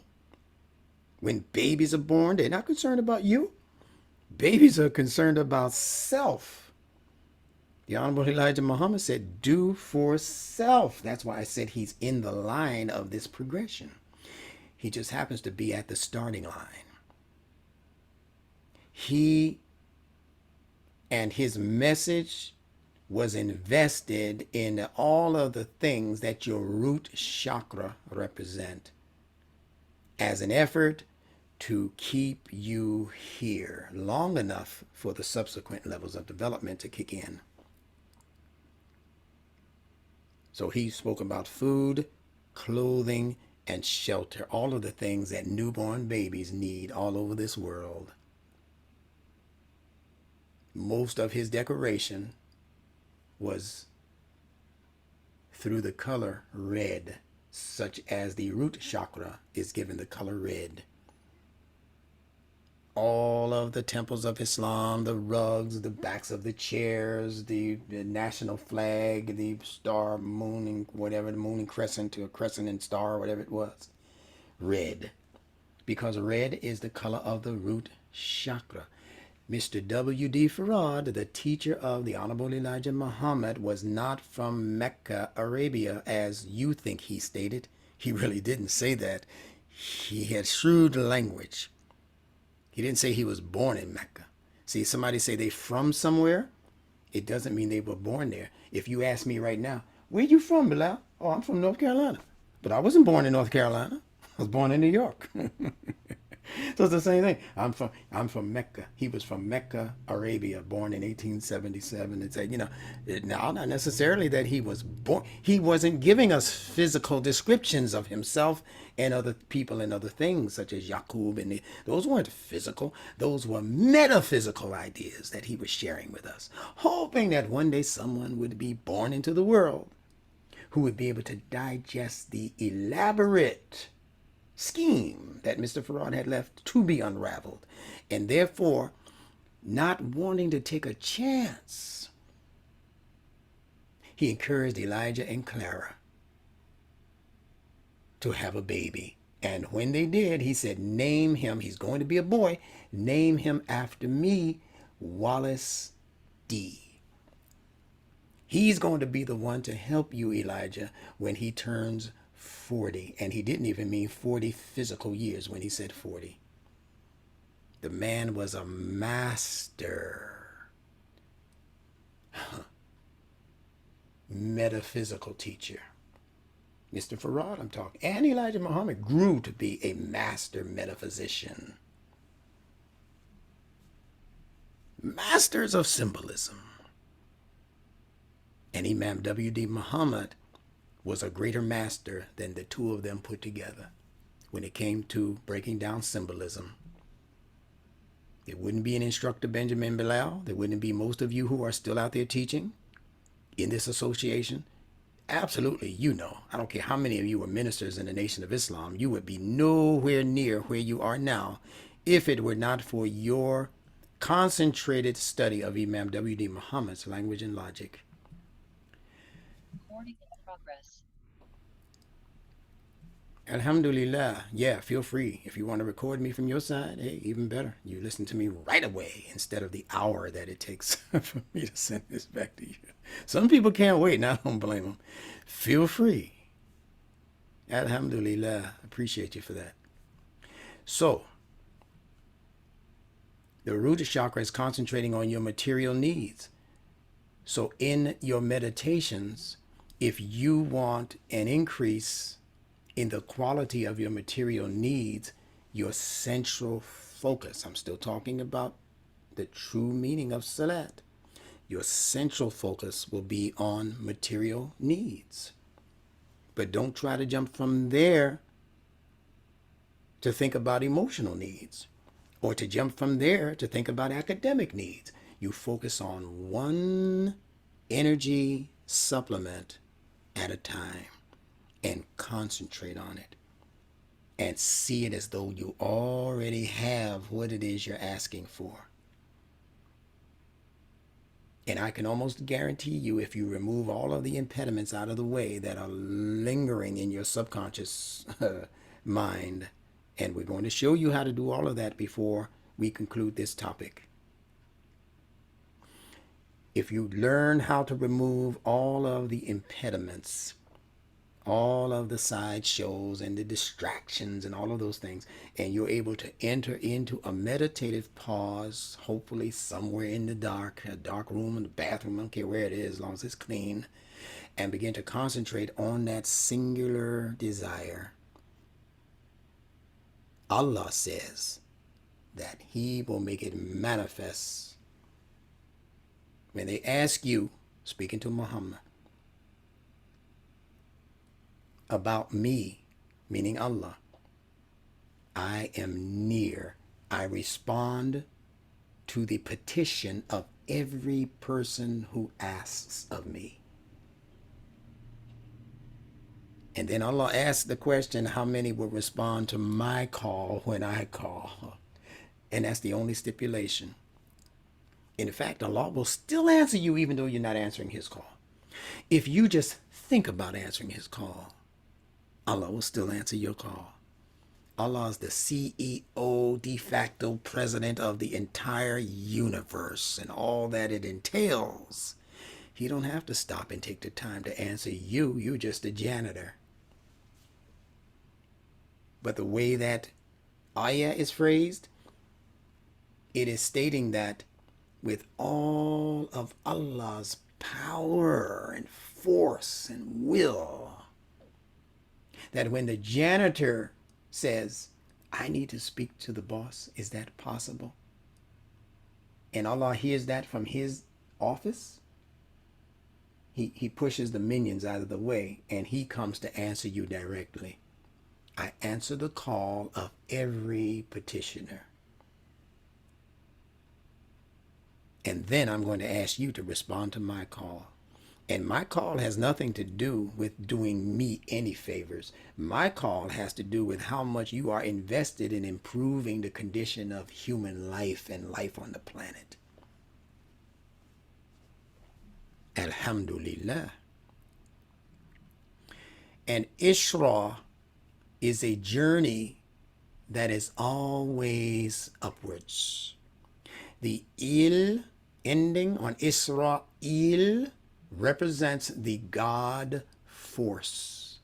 Everyone that knows about an electric eel knows that it carries electricity. Therefore, the Isra of Muhammad is indicative of exactly the same idea we have been discussing concerning Salat. It is an upwards journey, an internal journey of energies from the bottom of the spine all of the way up to the crown of the skull. Both represent the achievement of supra-intuition as a result, and you can see the SLT that you see in Salat in the word result because it has a connection. Salat is supposed to bring you results. You've been praying for the same thing for how long? You ain't get it yet? You're doing something wrong, partner. Maybe you're not consulting, another SLT, with the proper authority. See, maybe you're asking Allah, but you're hoping that the landlord will do it for you, or that your wife or husband or, children will do it for you. You have to concentrate singularly on the idea that Allah is going to come through. As long as your intentions are good and as long as you're asking for something that is relevant, that's going to improve your life, the life of the people around you, and hopefully the life of the entire world. If you have those kinds of ambitions, Allah is right there with you every single step of the way. So both represent the achievement of supra-intuition as a result of climbing up 7 stages of energy. So the Isra, the climbing up, and the Il, the electrical connection. These stages range from the base of the spine to the crown of the skull, as stated. So let us begin this scriptural journey with wisdom from the Bible.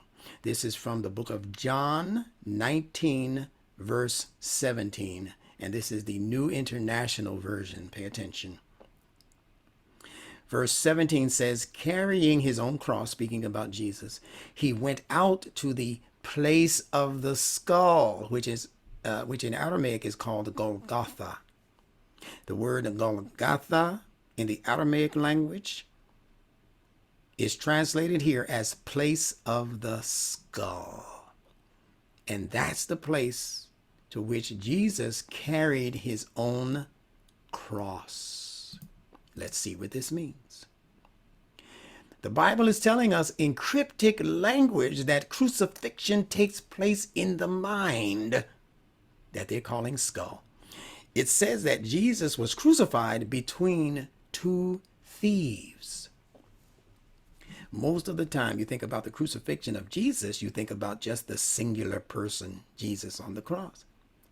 Not realizing that in most depictions and in the Bible, it states very clearly that he was crucified between 2 what are called thieves, robbers.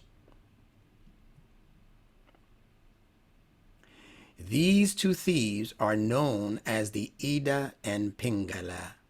Remember those words, write them down, research them, study them. These 2 thieves are symbolic of something in you that are known in the Sanskrit language, the same language as the word chakra comes from.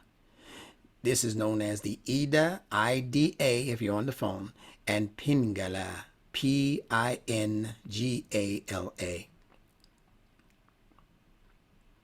So this is some information on those aspects of your internal energies. Now, this is a little bit lengthy, but it's necessary if you're attempting to be budding scholars. Listen carefully. Within the spine, if you know its physical construction, you will know there are 2 holes on either side of the spine, which are like conduit pipes for all the nerves to pass. This is the Ida and the Pingala, the left and the right channels. In the prana mayakasha, or the energy body, there are 72,000 nadis. The 72,000 nadis spring from three basic nadis: the left, the right, and the central. The Ida, the Pingala, and Sushumna. The word nadi, N-A-D-I, does not mean nerve. Nadis are pathways or channels of prana, P-R-A-N-A, in the system. These 72,000 nadis don't have a physical manifestation. In the sense, if you cut the body and look in, you will not find them. But as you become more aware, you will notice the energy is not moving at random.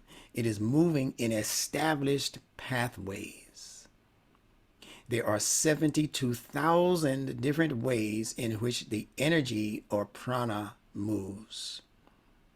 And just as a process note, one of the terms in the Quran for these pathways is subul, called the paths of Allah, sabilullah, the path of Allah, and the plural of that is subul, the many, multiple pathways.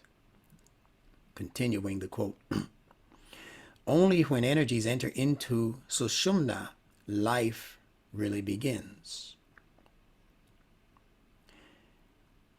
And you know how for the human being, Muslims have taught you that life in the womb begins after the ruh has been deposited by Allah. It's saying the same thing. Al-Islam is giving us the update and the upgrade on ancient wisdom. Continuing. The Ida and Pingala represent the basic duality in the existence. It is this duality which we traditionally personify as Shiva and Shakti. That's in Hinduism, keep that in mind. Or you can simply call it masculine and feminine. Or it can be the logical and the intuitive aspect of you. Do you see how they are personalizing and upgrading their own knowledge now? Instead of leaving it as mythologies, Shiva, Shakti, they're telling you that it represents what we have been calling all of the time the masculine and feminine principles. And they're also telling you that it can be the logical and the intuitive.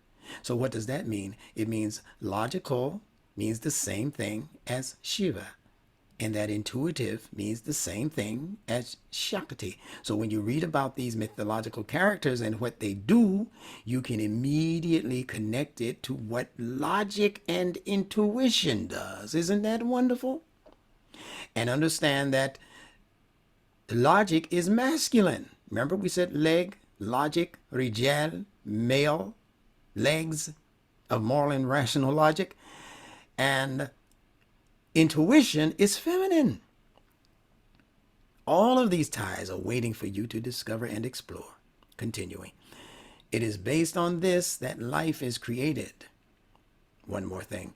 When Allah says that He created us min nafsin wahida, from one individual source or soul, and then zawjaha, from her mate, that's what this is talking about.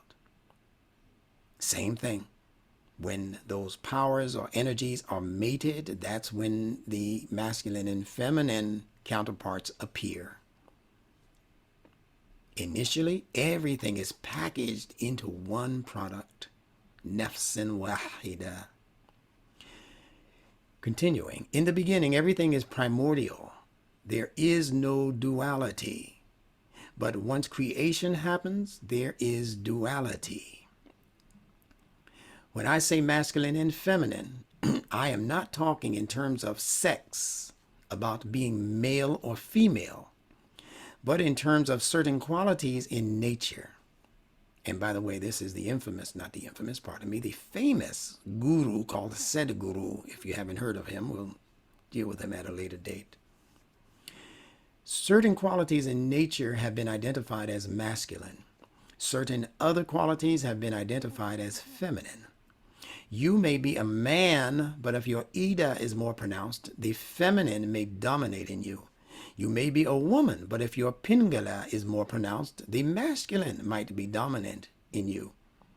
Bringing a balance between the Ida and Pingala will make you effective in the world. It will make you handle life aspects well.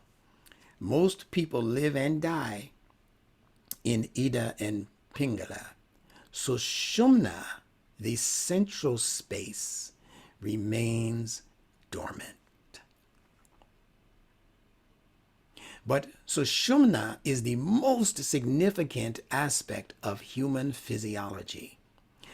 Only when energies enter into Sushumna, life really begins. As a process note, remember months back when I was teaching you on something called the Dielectric Inertia plane? That's Sushumna in their language. And it remains inert until it becomes activated by the Ruh, which then allows it to become electrical and masculine, electrical and magnetic properties that begin then to develop the embryo in the mother's womb. But it begins as a dielectric inertia plane, which eventually manifests in the womb as the exoskeleton, particularly the spine.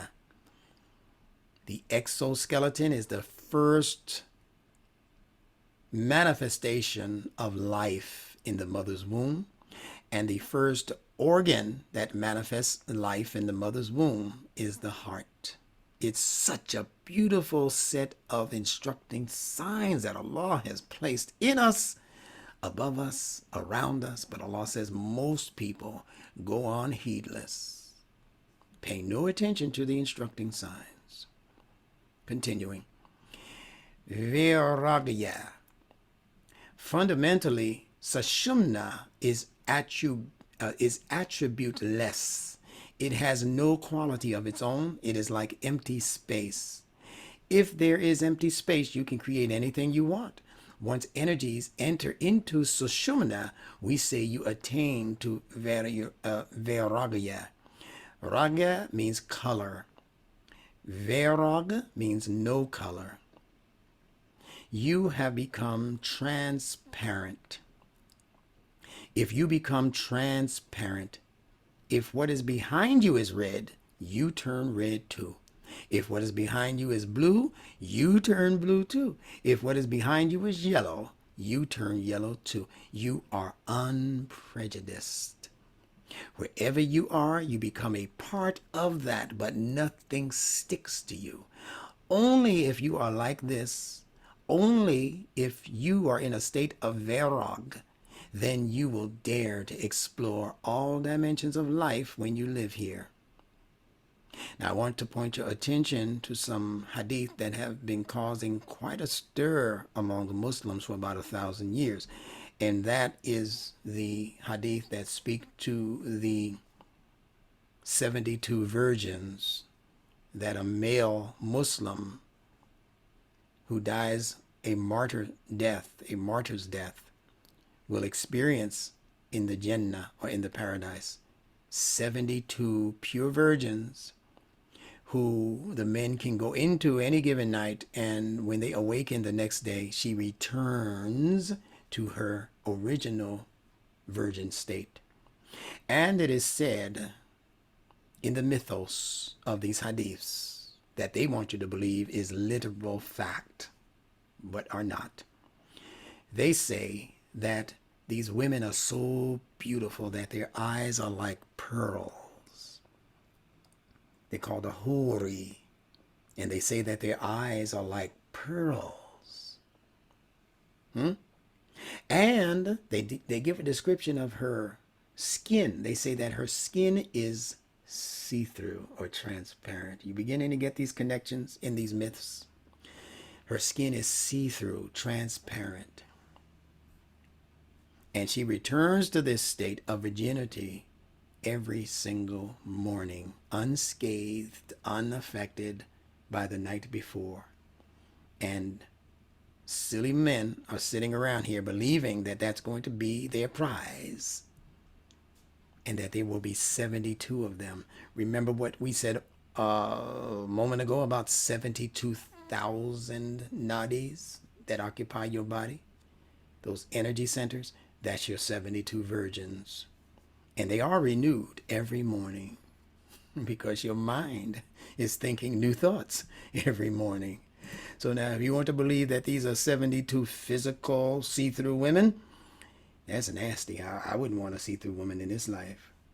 You just look through her and see veins and skeleton structure and all of that, and blood flow. That's what you see, the brain and all. That's what you want as a woman counterpart. Something's wrong with you, my man. But that's not what it's talking about. That would be unfair of Allah. Women don't die as martyrs. In fact, the whole idea of what a martyr is has been screwed up through the screwball scholars on the most part. Let's continue. Right now, continuing to quote, you are reasonably balanced, but if for some reason the outside situation goes crazy, you will also go crazy in reaction to that, because that is the nature of Ida and Pingala. It is reactive to what is outside.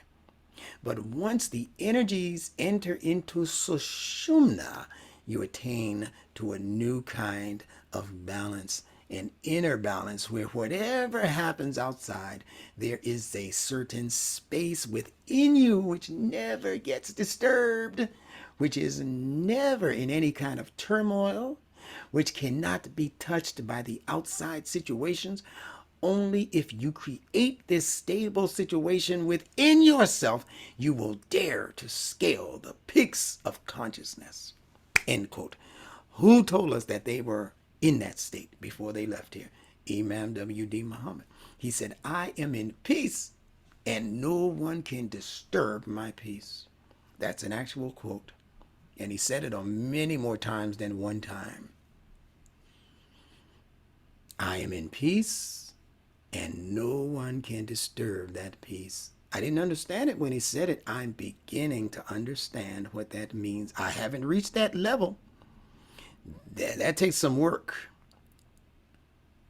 For a man to get up at 41 years old and speak to over 300,000 of his father's followers when he first became installed as leader over the Nation of Islam. I was told yesterday to think about what I was doing or what other men were doing at 40 years old, 41 years old. You wasn't about to take over no 300,000 people organization. And if you look at that first lecture, February 26th, 1975, it's on YouTube.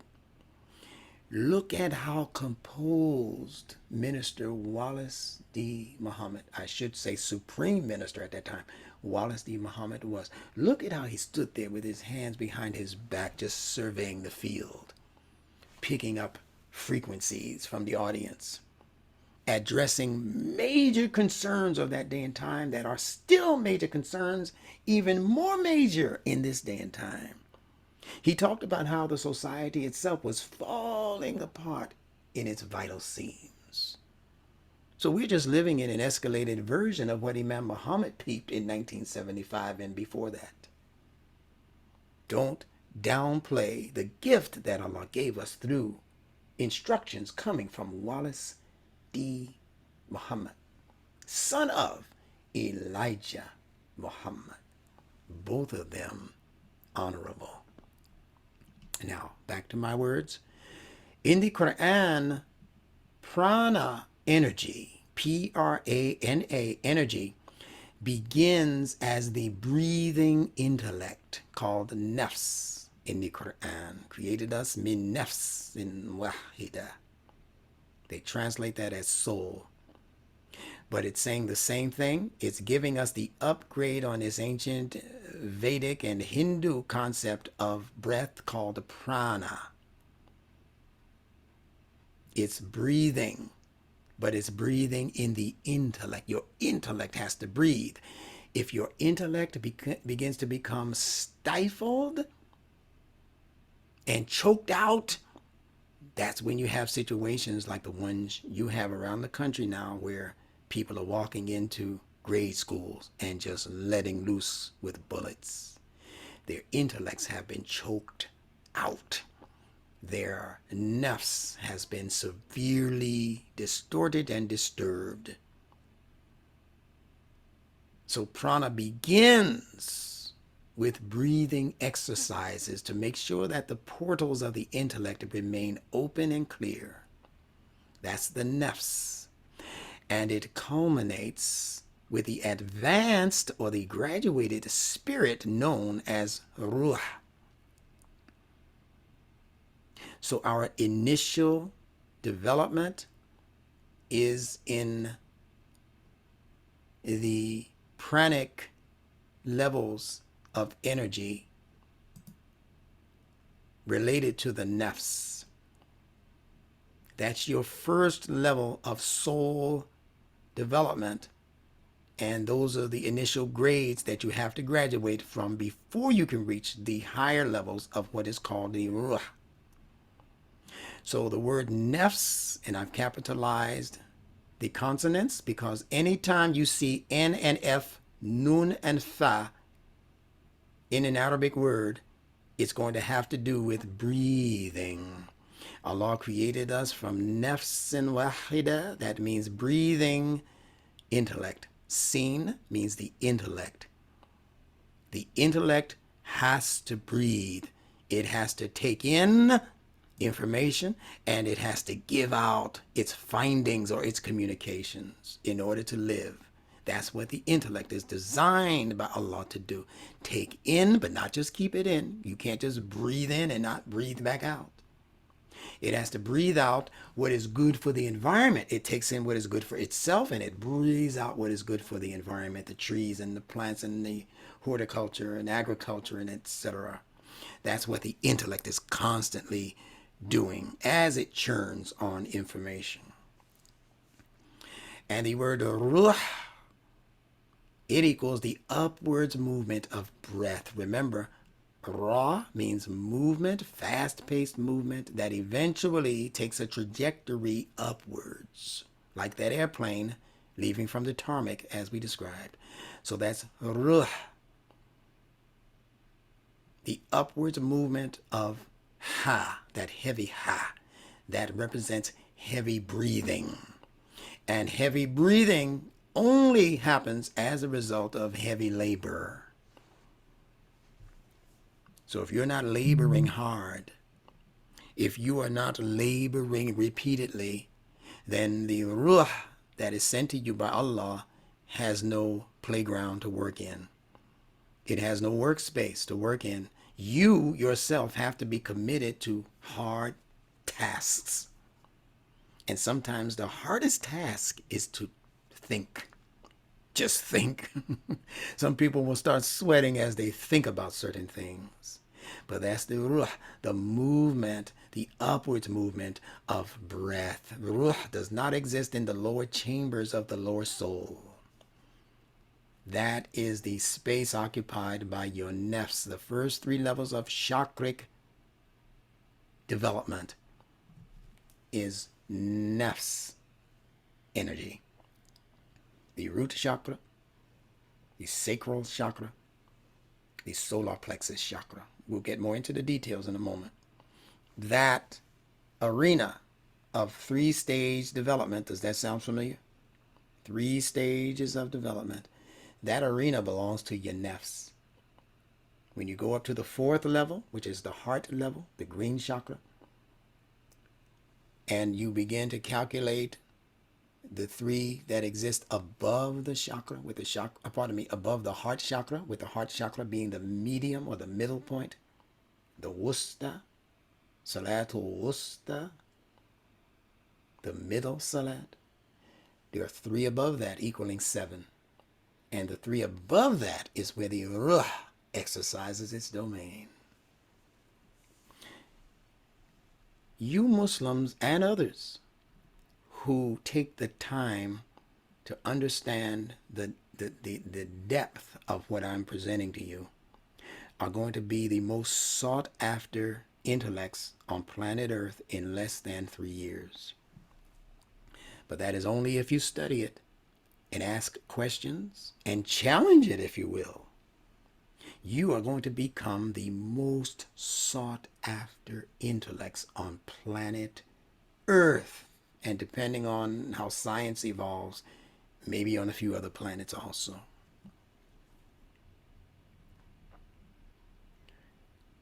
So this is a picture of the Ida, the Pingala, and the Sushumna in the middle. These are energies. You're not going to cut the body open and find these swirling lines and revolving wheels and all that. You're not going to find that if you cut the body open any more than if you cut the head open, you're going to find intelligence or ideas or inventions. These are energies. Keep that in mind. So these two thieves on the two sides of Jesus, as depicted, are also known as the pineal and the pituitary glands. In China, they've given them the names yin and yang. I'm sure you've heard of those. All of these tools are saying exactly the same thing, and the Qur'an is codifying it for us by saying that we were created min nafsin wahida, from a singular dielectric plane of energy lying dormant, and then it was activated to become mated to each other. They became mated to each other as pineal and pituitary. The pineal begins at the top of that brain, that pineal gland, and it begins to secrete an oil, a fluid, if you will, that mates with the pituitary gland oils as it goes down the spine in search of the bottom caste. Those two fluids are then influenced through meditation to begin to move against the pull of gravity and travel back up, serpentine-like, up the spine until they re-emerge as energies, and the pituitary has to say, I can't go with you any further. You remember how the angel Jibreel, according to the hadith, told the Prophet Muhammad that I can't go with you up into the 7th heaven. We're not allowed there. Well, that's what the pituitary gland says as a fluid emanation. Only the pineal can go up and enter into the 7th heaven, called the pineal gland region, where it becomes ignited and begins to express itself through supra intuition and all that comes along with that package. It's beautiful when you understand, full of beauty when you understand it. So in the head, here on the left, you see where the pituitary gland is located. And it has to remain there upon its return to the brain. But the pineal goes that next level up into the 7th heaven of pineal gland activation. They gave it to us in this symbol called the yin yang. The yin is feminine and is the black portion of this circle. And the yang is the masculine portion of the circle. And you'll notice, interestingly enough, that if you count where all of the black is, you might say, well, it's half and half, isn't it, instructor? And I will say you're not looking carefully enough, because black covers the circumference of the white, which means that technically and literally, there's more black in this circle than white. When you begin to understand Mr. W.D. Farrad's enigmatic language, being from India, and understanding the chakras and understanding even this Eastern wisdom coming out of ancient China and so forth, the yin and the yang and all of that, you'll begin to understand more better what he meant when he talked about the worlds of the black race and the white race. When he said that the black race was superior, he wasn't talking about physical race characteristics and traits. He was talking metaphysically. That whatever black means, it has a slight edge on whatever white means. And he actually told us what these things represented. Imam Muhammad came after Elijah Muhammad and clarified this for sure with no questions left to be asked. Imam Muhammad said that black represents the original nature. Fraud said the same thing, he just called it the original man. He said the black man is the original man. And the black man produced and cradled the white man. But it didn't mean black race. Black means the mind that is still relegated to the fitrah. The fitrah is what is being referred to as black, because the fitrah represents the human intellect before it becomes touched by worldly academia, by worldly knowledge, by scholasticism, by all of those things that we attribute to formal education. There are people on this planet now in the Amazon and other parts of this world that have never been to a formal school like we have been to. They only know that which nature, Mother Nature, the fitrah, has taught them. So they're living in the black, so to speak, when it comes to formal education. And people who lived that existence, including the Western world prior to formal education, they come into so-called whiteness after they establish formal education, where people begin to take what they're learning from nature and they begin to codify it, they begin to qualify it, they begin to explain it, they begin to categorize it. And it takes an active intellect to be able to make those kinds of distinctions. So the white lives within a circumference of distinction. See, when the light comes on, the whiteness comes on, now you can see lint. You can distinguish anything if you put it up against the white. And that's how the so-called white man has been in history. He's been one to distinguish, to recognize, to separate, to distinguish himself and distinguish other people.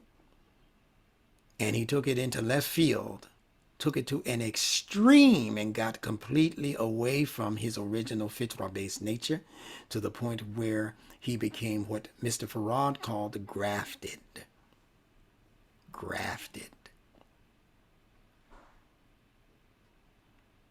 So white represents nature after being affected by formal education. Black, original black, represents nature prior to being influenced by outside intelligence.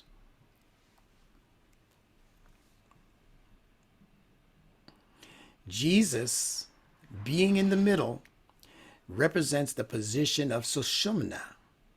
So I want you to take your time and study these things when they go up on YouTube or wherever they end up. Take your time and write these things out in your own notebook or on your own whiteboard or chalkboard or whatever, and line them up. Jesus, in the middle of two thieves, represents the exact same thing as Sushumna being surrounded by or flanked by two thieves. Ida, Pingala, Sushumna. Thief 1, thief 2, Jesus. This nadi is the equivalent of what the Quran refers to as as-salatu wusta, as-salati wusta, pardon me, the middle salat.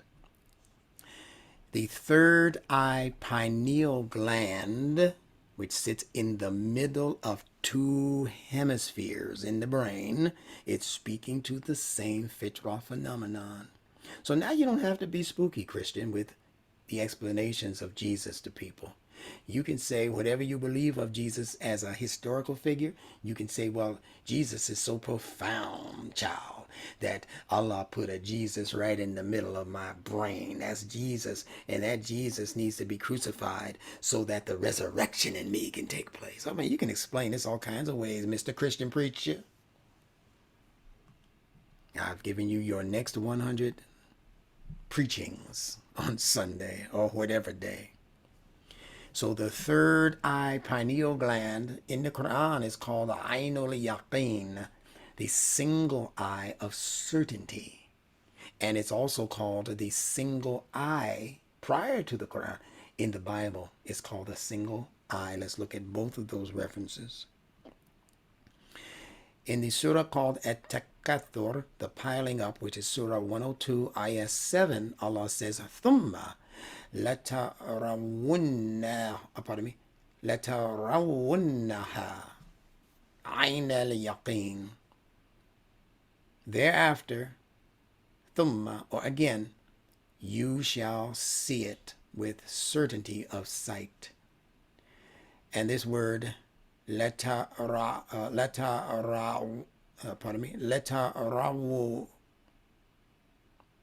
I'm sorry, letarawunnaha ayn al-yaqeen. I said all of that to say that this long pronunciation here is all from the word ra, which means movement and light. Movement and light. So what is that saying? That it's not just you seeing it with certainty of sight.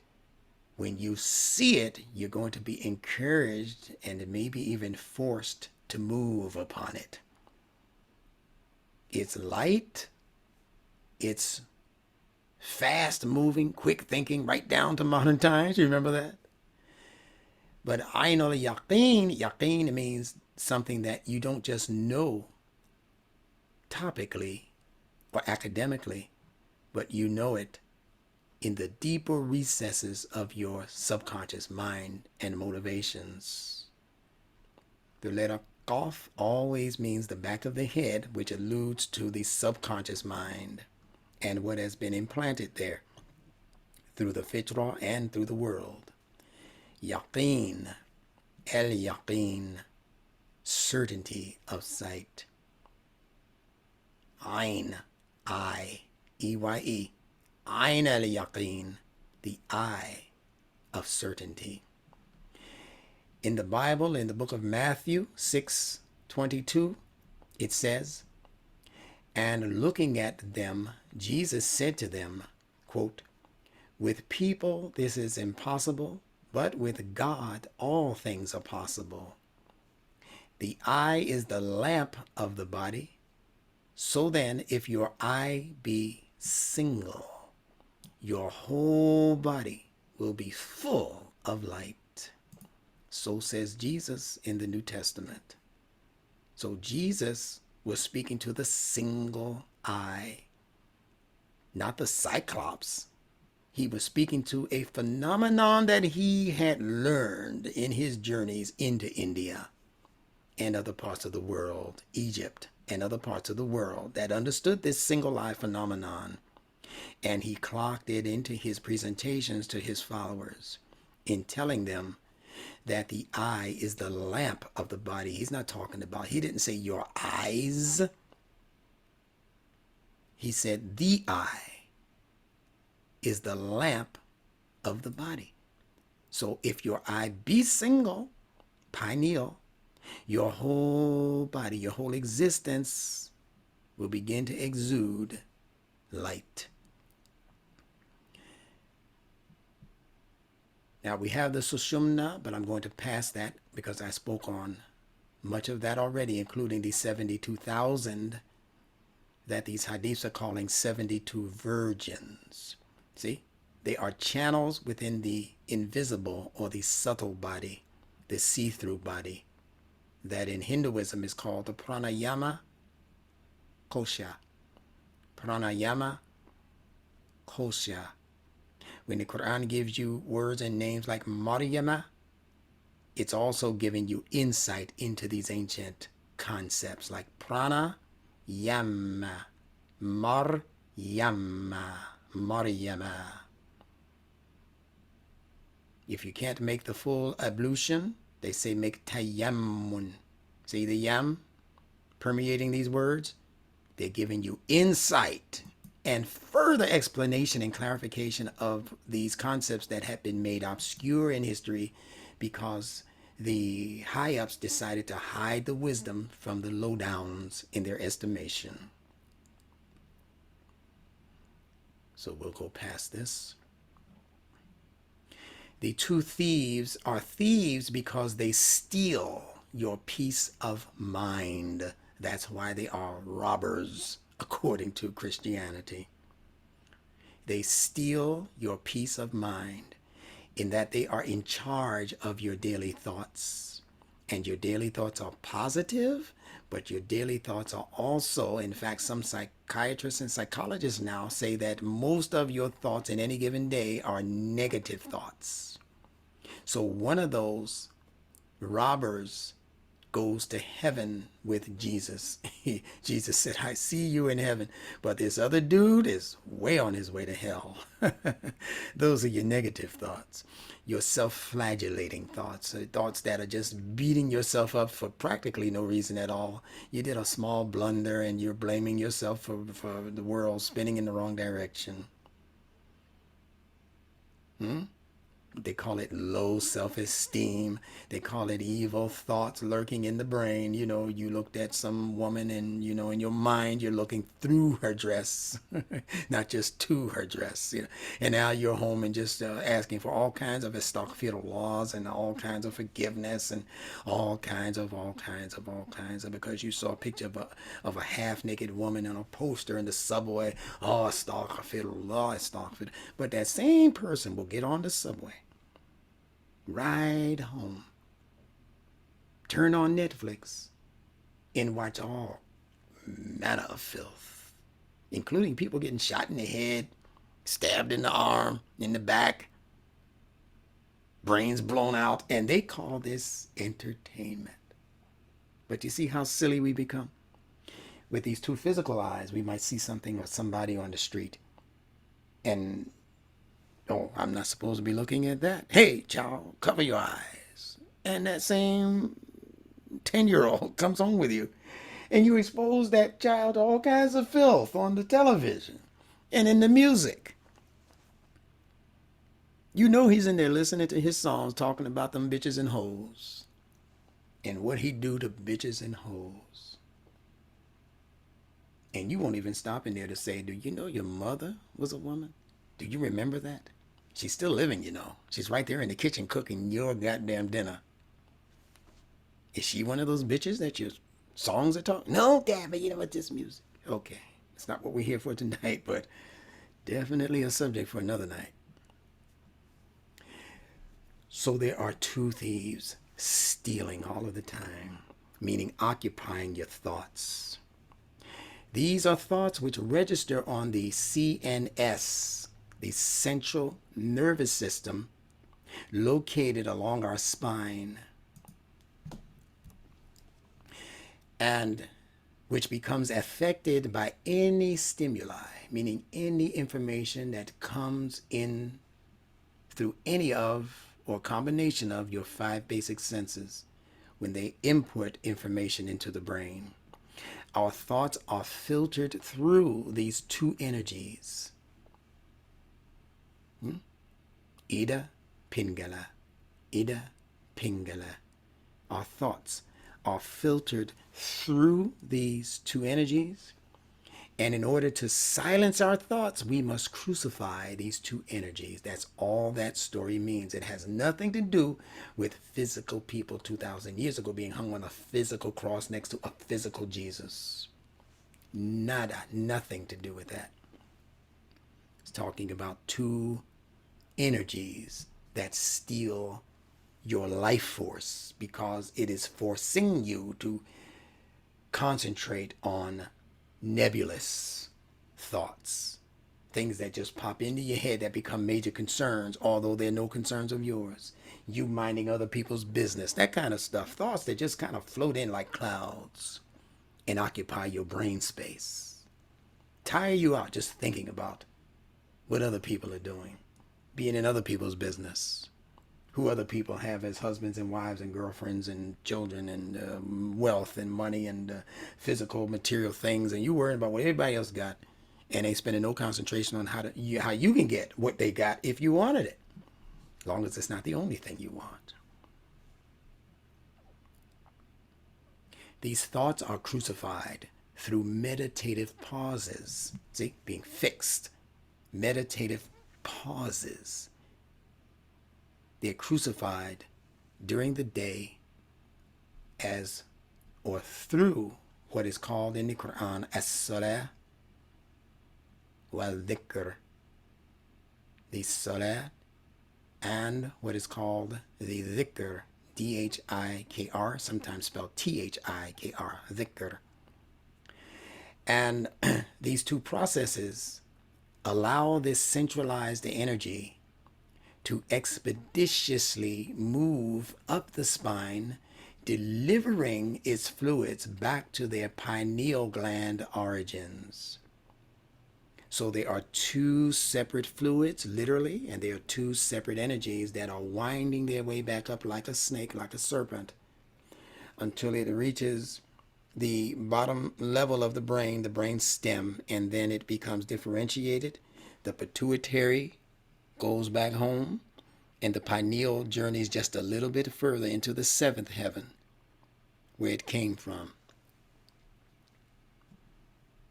Inna lillahi wa inna ilayhi raji'un. Certainly we belong to Allah, and it is to Him for sure that we are constantly returning. If Christ, in other words, Sushumna, rises, one of these two energies will also be in heaven along with Him. Guess which energy will be in heaven with Christ? It is the pineal gland energy. In the book of Matthew 16, verse 24, it says, Then Jesus told his disciples, quote, If anyone would come after me, let him deny himself and take up the cross and follow me. The denying of Jesus is represented in the cutting off or the crucifying of thoughts which register along that central nervous system via meditation. When you meditate properly with a singular focus every time, what you're doing is causing those thoughts to become crucified, stagnated, fixated, or fixed on a particular platform, where they can't just do what they want to do to you. Those negative thoughts can't encourage you to do negative things. Those sensuous and sexual thoughts can't cause you to go out and commit any sexual deviation, because you have learned the process of meditation and concentration, which singularizes that eye and its focus, giving it direction. The cross was originally a symbol of the human being's mystic life. It represents the sacrifice of our, number one, intuitive passions. This is what the cross meant in antiquity. The cross is no new symbol. Been around for thousands of years. And again, it represents our intuitive passions, the passions that we're born with, the passions for wanting to eat more, sleep more, that kind of thing. Everything a baby wants is represented in these initial intuitive passions. They are instinctive and connected to the reptilian brain, the instinctive brain, which regulates the root plexus chakra. The root plexus chakra. Number two, the cross also represents our emotions. And those emotions, as you know, are ruled by the mammalian brain that sits above the reptilian brain. And it is regulating the activities of the sacral plexus chakra, that orange chakra.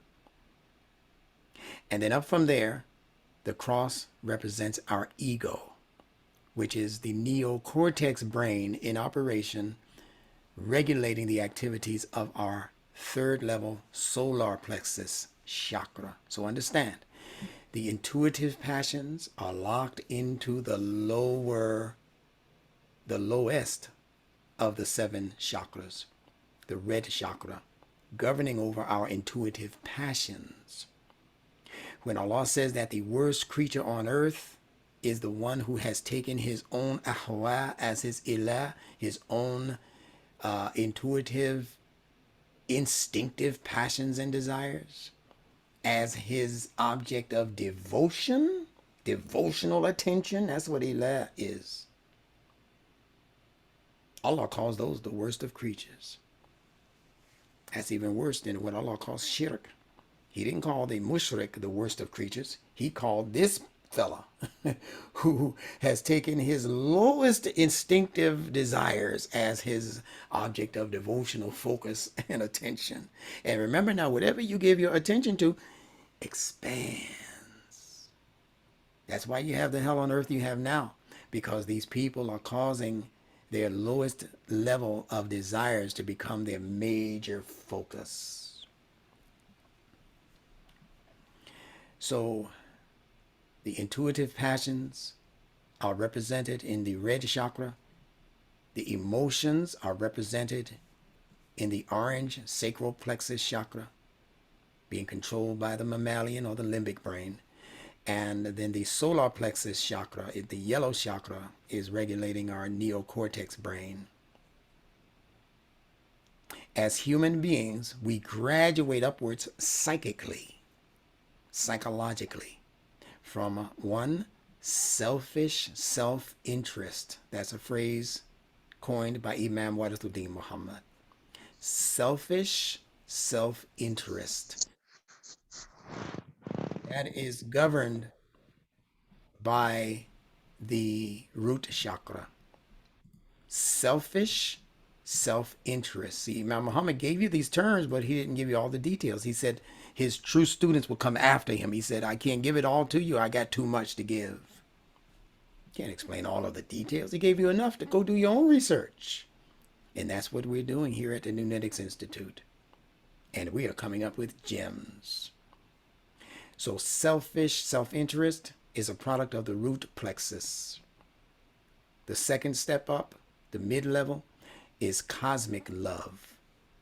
And that's governed by the sacral plexus, that orange plexus, cosmic love. And the third level is the cosmic law, which is governed by the solar plexus. I hope y'all are following this 1, 2, 3 progression in all of these things I'm saying. So there's the selfish self-interest, me, I need to live, I need to drink, I need to go to the bathroom on myself, I need to eat, I need to, play, I need to rest, I need to scream, when I need something. I'm selfish. But that's how every infant is born. And that's fine for the infant. It's just not fine when you become a preteen and teenager. It's not even fine for the toddler to a degree. When you can do things for yourself, put your own socks on, that kind of thing. Make your own cereal or whatever, You don't need to scream every time you need something like the infant does. So you move up from the level of selfish self-interest to become more engaged in the expression of love towards your parents, towards your siblings, towards people in the public. Sometimes you'll even reach out to strangers in the public and ask them to pick you up. You don't know any better. Ask them to pick you up, huh? That's how that goes. Then lastly, you come into the level of cosmic law. Imam Muhammad said that human beings are supposed to graduate to become cosmic man, meaning males and females. Cosmic mind is what he was referring to. When the mind becomes attached to not just earthly concerns, it definitely not only so-called racial concerns, not concerns just for your particular gender and agenda, but concerns, he said, that take you even outside of the circumference of Earth itself. For whatever is out there operating in the universe, you want to connect with it also, because you have learned that all of this space is, in fact, a universe. Uni means one. It represents one verse or one statement from the source creator. What is that one statement? That all of this is Tawheed and has been created for my pleasure, but my pleasure is to see you human beings come into human pleasure as long as it is approved by me. That's Allah speaking. Because Allah needs nothing from any of us. He doesn't need slaves and servants. Abdullah means slave of Allah. In Persia it does, but not in Fitra-based Arabic. In Fitra-based Arabic, an ibad, or the ibad of Allah, the so-called servants or slaves of Allah, that word ibad means initiates, those who have consciously chosen to position themselves as students in the school of Allah's universe. And in the Quran, Allah says, and it is Allah who is teaching all of you. You see how that goes? Don't need nothing from you. Allah says He is Al-Ghani. He is the rich, the superlatively rich. What do you think you have that Allah needs from you as service? Nothing. Now, the word plexus, as in solar plexus, sacral plexus, root plexus, that word means braid, B-R-A-I-D. Now, keep this in mind. D, as a letter, interchanges with P. Now, this is a little bit sophisticated, but you can follow this. Right now, say the letter D slowly and pay attention to where your tongue and your teeth are in the mouth. D, your tongue has to touch the back of your two top front teeth to say D, D. And it interchanges with the letter P, P, in that both are pronounced from the front of the mouth. They are in different parts of the front of the mouth. The T and the D are called the dentals because your tongue has to touch your dentistry, your teeth. The P is called a labial, which means lip sound, because your two lips have to come together to say P, P, P. But because the top two front teeth and the lips, as far as the mouth's circumference is concerned, those two sounds come essentially from the front part of the mouth, the teeth, front teeth, and the lips. They are interrelated as what I would call not brother-sister relationship, but cousin relationship. There's a little distance between them, so I call them distant relatives, like your second or third cousin. With that understood, this letter P in plexus, I'm sorry. Okay, I messed up that understanding. Let me do this again. The letter P in plexus interchanges with the labial B in braid. Now I have it right.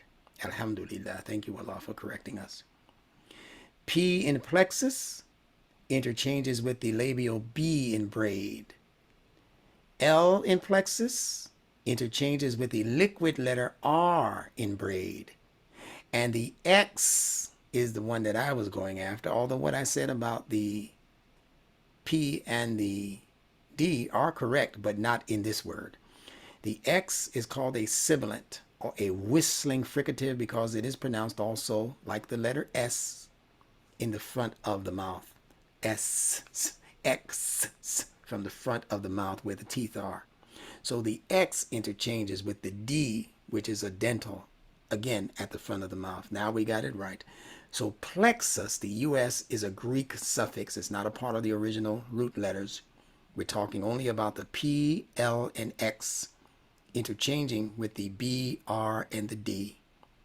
Now we got it. So what is plexus? In anatomy, it's an interlacing of nerves, vessels, or fibers. An interlacing of nerves and fibers. And it means to plait. To plait means to braid, as you know. To twine, to braid, to fold. And in order to do that, you know that you have to have at least two. Ask any of your sisters or mother and auntie or whoever who used to braid hair almost for a living. You have to have at least 2 strands of hair in order to braid. Okay? So that's braiding or folding.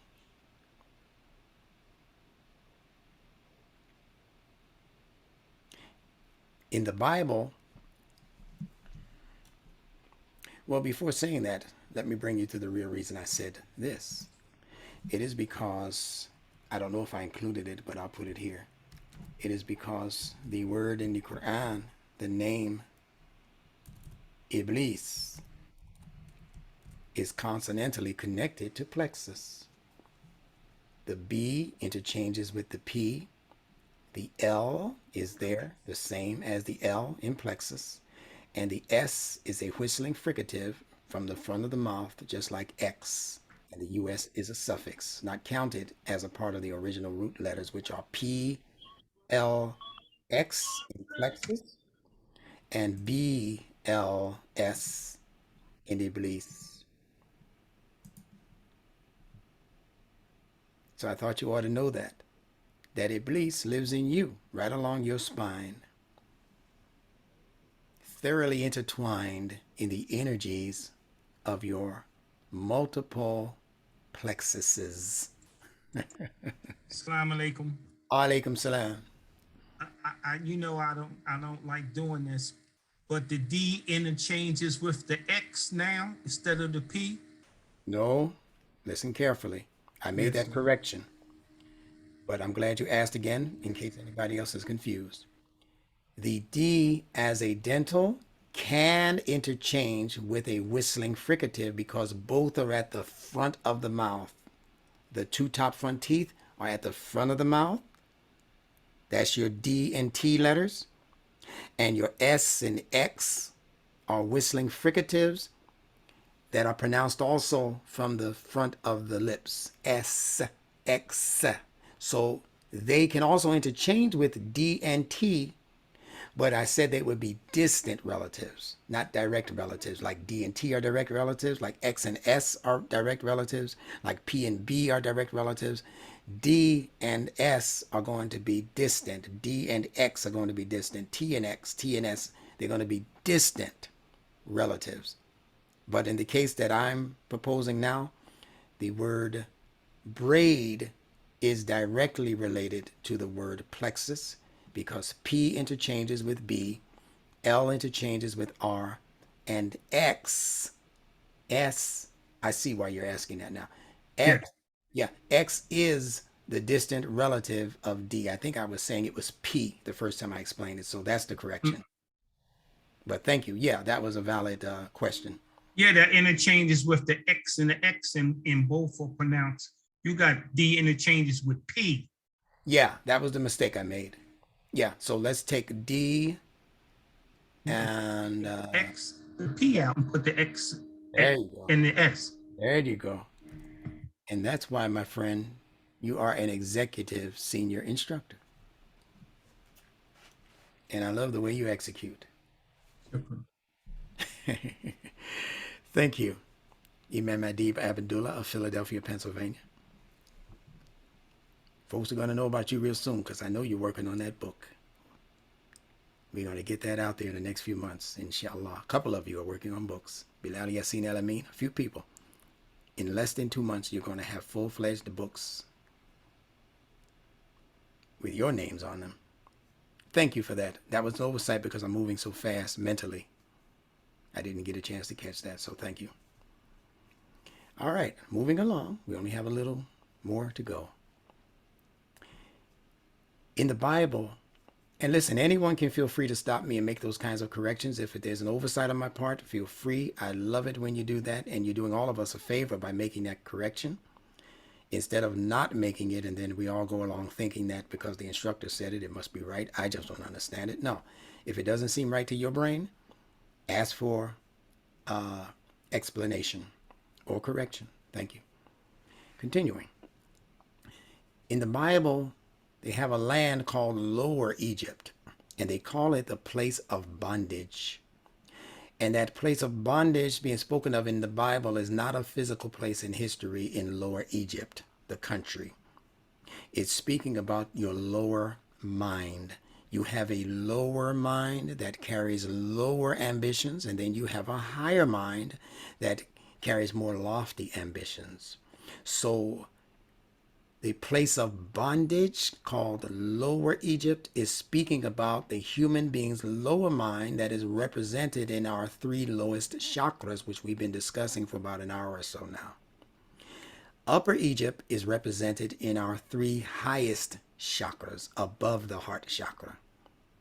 That would be the throat, the third eye, and the crown chakras. Those are above the fourth level green heart chakra. The fourth is in the middle of the lower three and the upper three. The fourth, the heart chakra, which is green, that's the garden, the middle garden, the Midgard. It's called Eden in both the Bible and the Quran. Adnan in the Quran, Eden in the Bible, Midgard in ancient Mesopotamia, I believe, and Jannah in many places of the Quran. It's speaking about the heart chakra and those energies. Jesus, as I said last week, represents the three lower energies governing our material existence, and they are magnetic. They have a pull on us. And they include our sustained fears. It's natural to fear. It's not natural to stay in a perpetual state of fear, as the world of social manipulators are attempting to keep us in. Something is out to get you. And while we're looking for that something, that new disease, now it's some new monkey virus. They're going to always keep stupid people in a state of perpetual fear. Why are you calling me stupid? I'm not calling you stupid unless you follow that program. If you follow that program, you're calling yourself stupid, not me.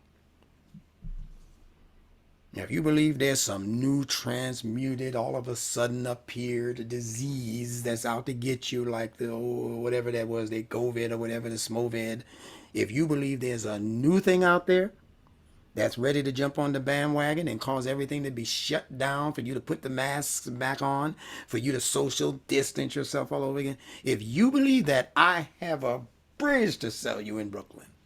And I just left Brooklyn. Do not go for the okie doke. Fool me once, shame on you. Fool me twice, shame on me.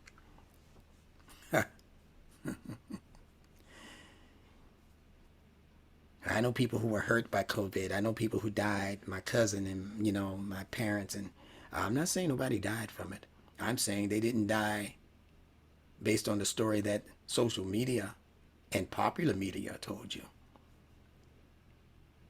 Because science is still saying that they haven't even been able to identify a COVID virus. That's their science talking, not me.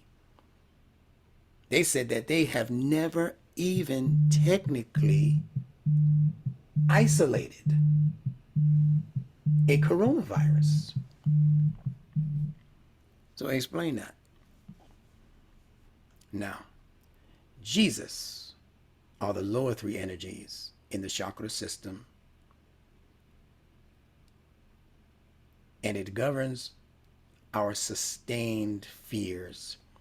You know how Allah says for the so-called believers, there shall be no fear, nor shall they grieve? That part I'm talking about. Allah does not want you stuck on stupid in those lower chakras, is really what it's saying.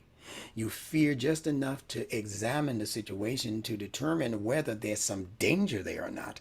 Once you find out what the situation is, you don't give your whole life over to unfounded fears. They told you from the very beginning that the masks, on the most part, the ones we were buying, that the painters used to go and get when they would paint a wall, they said that this particular virus is so minuscule that it goes through the average hole in that mask thousands of times per hole. And they said in their original CDC report that they know these standard masks do not prevent this particular disease to enter through the mask. They said the only reason why they're still pushing these masks is because it makes the people feel more protected. Now, what kind of foolishness is that coming from science? We know this bullshit doesn't work, excuse the expression. But we're going to push it anyway because, first of all, whoever we have in charge of making these masks are becoming billionaires. Secondly, this is crazy. I tell you, it's hard for me to believe right now that they pulled this thing off. But secondly, or secondarily,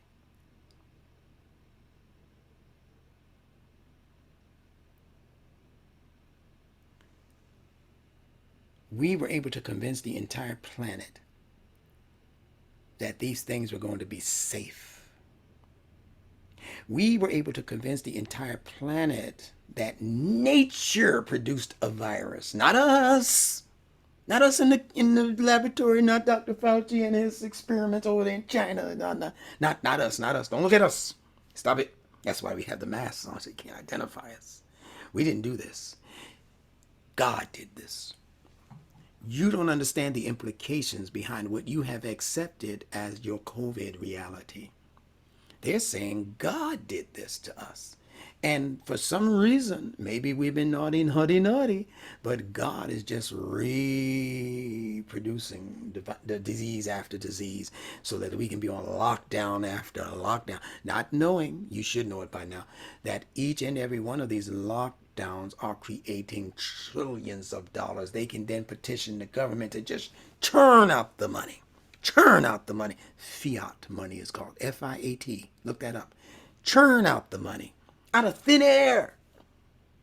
Oh, we need another $30 billion for this budget. And at the same time, we're going to send a few $1 billion over to some country that we didn't even know existed. But they can't find money to help protect our public schools from people with weapons who are out to kill our children. They can't invest in better security measures to protect our children, but they can send billions of dollars over to some foreign country because of the billions of precious metals that are beneath the soil and beneath the dirt in those countries like Ukraine, Afghanistan. Those people have precious metals, lithium, and all kinds of precious elements beneath their soil.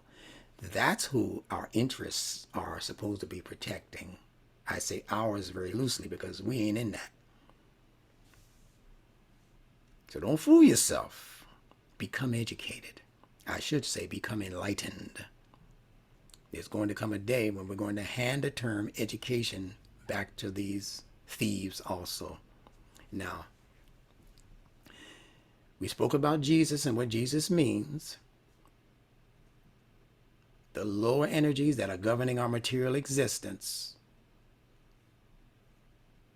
that include our sustained fears, our sustained grief, our sustained guilt, our guesswork. The lower three chakras are governing over all of those things, along with all of the ideas put into our heads by social manipulators who manipulate our language environment. That's why Jesus in the Bible is called the Word. That means he represents the language environment. And if somebody can crucify your language environment, they have crucified the Word. And if they crucified the Word, they have crucified whatever Jesus is supposed to represent. He represents the energies manifesting based on your three lowest chakras. So he's able to manipulate and execute and fixate and crucify your root chakra, your basic concerns, crucify your second level chakra, sacral chakra. That means they crucify your relationships. They crucify your family life. Crucify your third chakra. They crucify your solar plexus chakra. That means they're crucifying the very ego image that was supposed to be healthy in you, they corrupt it and they turn it against itself so that you become the only concern. The only concern. And they gave it to you in a rhyme. Doe a deer, a female deer. Ray, the ray we spoke about earlier, a drop of golden sun. Me, a name I call myself. See, those are your three lower level chakras. The innocent chakra that every baby is born with. The root chakra, the basic needs of every infant. Doe, a deer. Deer, sweet, innocent, a female deer. It can be influenced by outside agents. It's feminine principle. Ray, a drop of golden sun. That's the orange chakra. It's not the whole sun now. It's not all the yellow and all of its glory. It's just a ray, a drop of golden sun.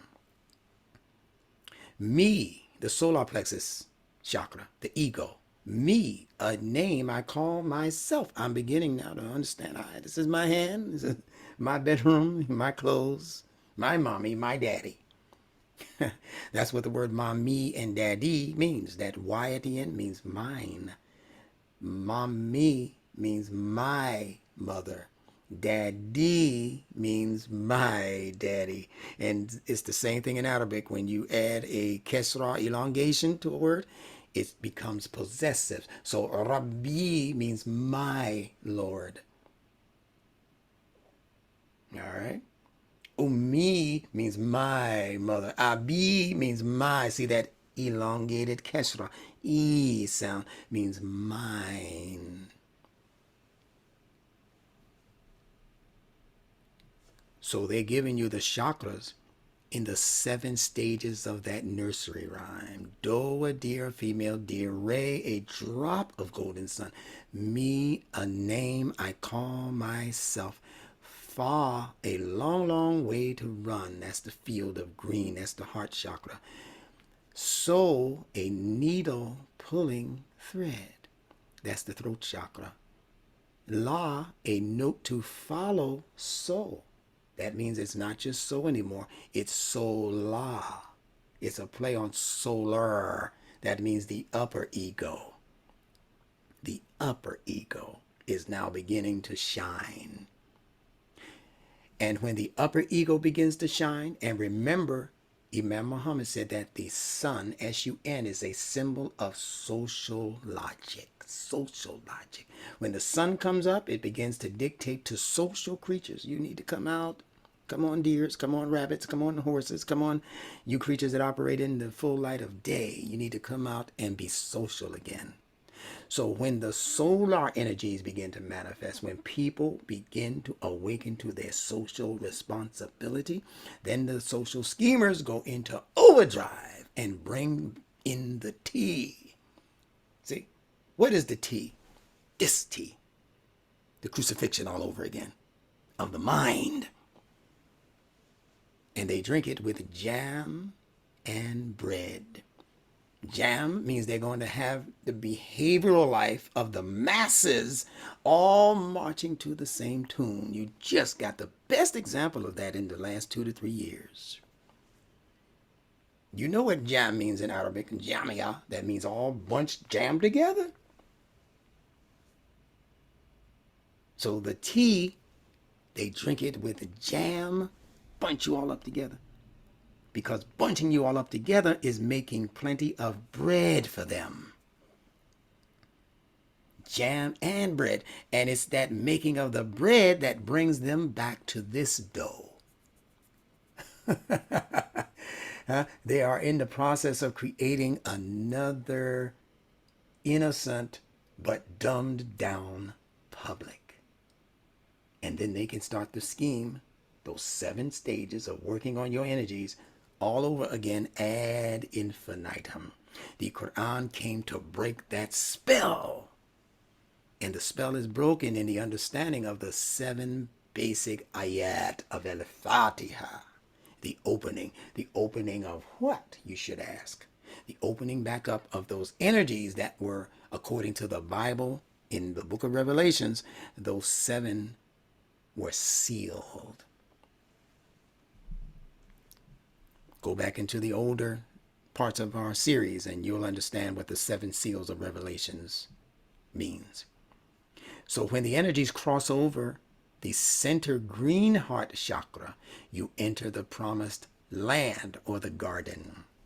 That's the crossover, or what the Jews call the Passover, passing from the lower mundane magnetically charged energies and graduating against gravity to exist on the higher levels of your human worth and existence.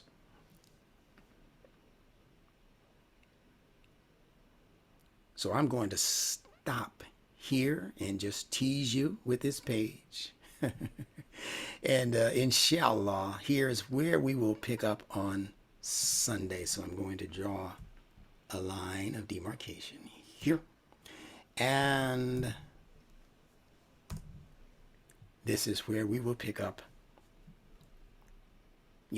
on Sunday at 7. Feel free to invite others out. There will only be the rest of this series where the public is invited in this way. We're about to change course in terms of how we do things. You got an email to that effect. And those of you who have not officially registered, as I mentioned in the email, I'd hate for you to wake up one Sunday and realize that you didn't receive a link. The only way that I know for sure that you are absolutely interested in this course is if you put some of your little bit of pocket money where your mouth is. Just join, for goodness sake. All right? It's really that simple. If you're not clear on what that means or how to do that, then you give me a call. I'm going to put my number here in case you don't have it. Most of you should. 516-300-2257. And you can email me, at cosmicqur'an1@gmail.com. Yeah. Okay. Salaam Alaykum. Alaykum salam, sir.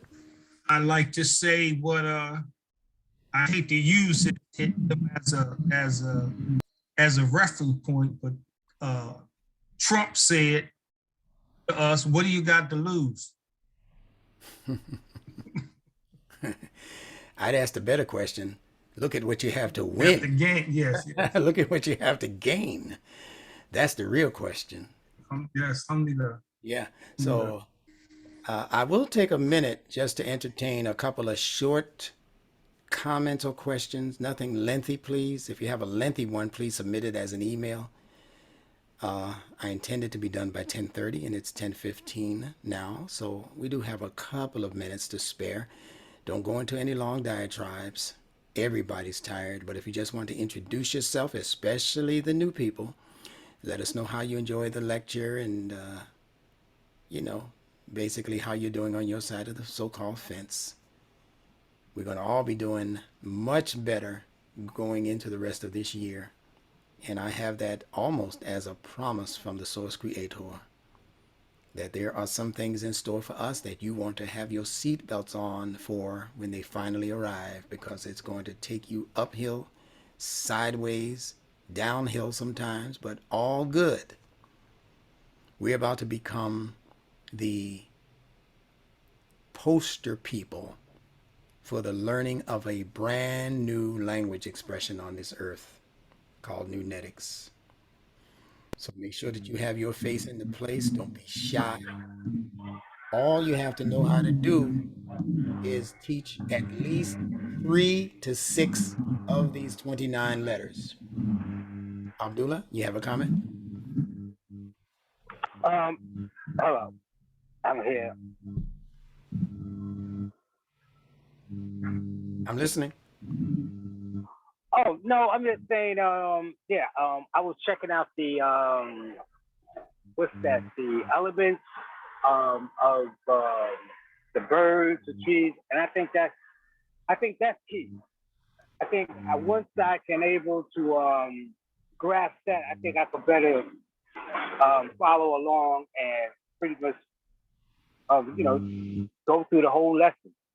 Yes, sir. No You will. problem. You will. And I'm glad you mentioned that because that's going to be the focal point for my one-on-one conversations with many of you. The focal point is going to be your understanding of the four birds, the four elements, that book that I put out that I mentioned in the email. So if you don't have that book, make sure that you get that book. It's a profound book that explains probably the best explanation that I have for the fitra, the four avenues of the fitra, being those four elements represented in the Qur'an's four birds, represented in the Bible's four rivers, represented in all kinds of fours or foundational numbers that Allah has given us through multiple scriptures. So be in touch with that book if you are not. Also, if you do not have this book, I hope you see it. Yeah, okay. It's called From Cult to Cultivation.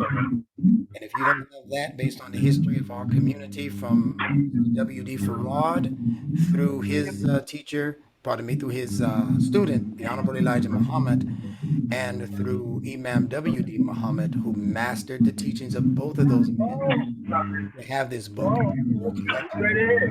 And of course, Abdullah, if you're not saying anything, because there's a lot of noise coming from your background. Yeah, I'm sorry.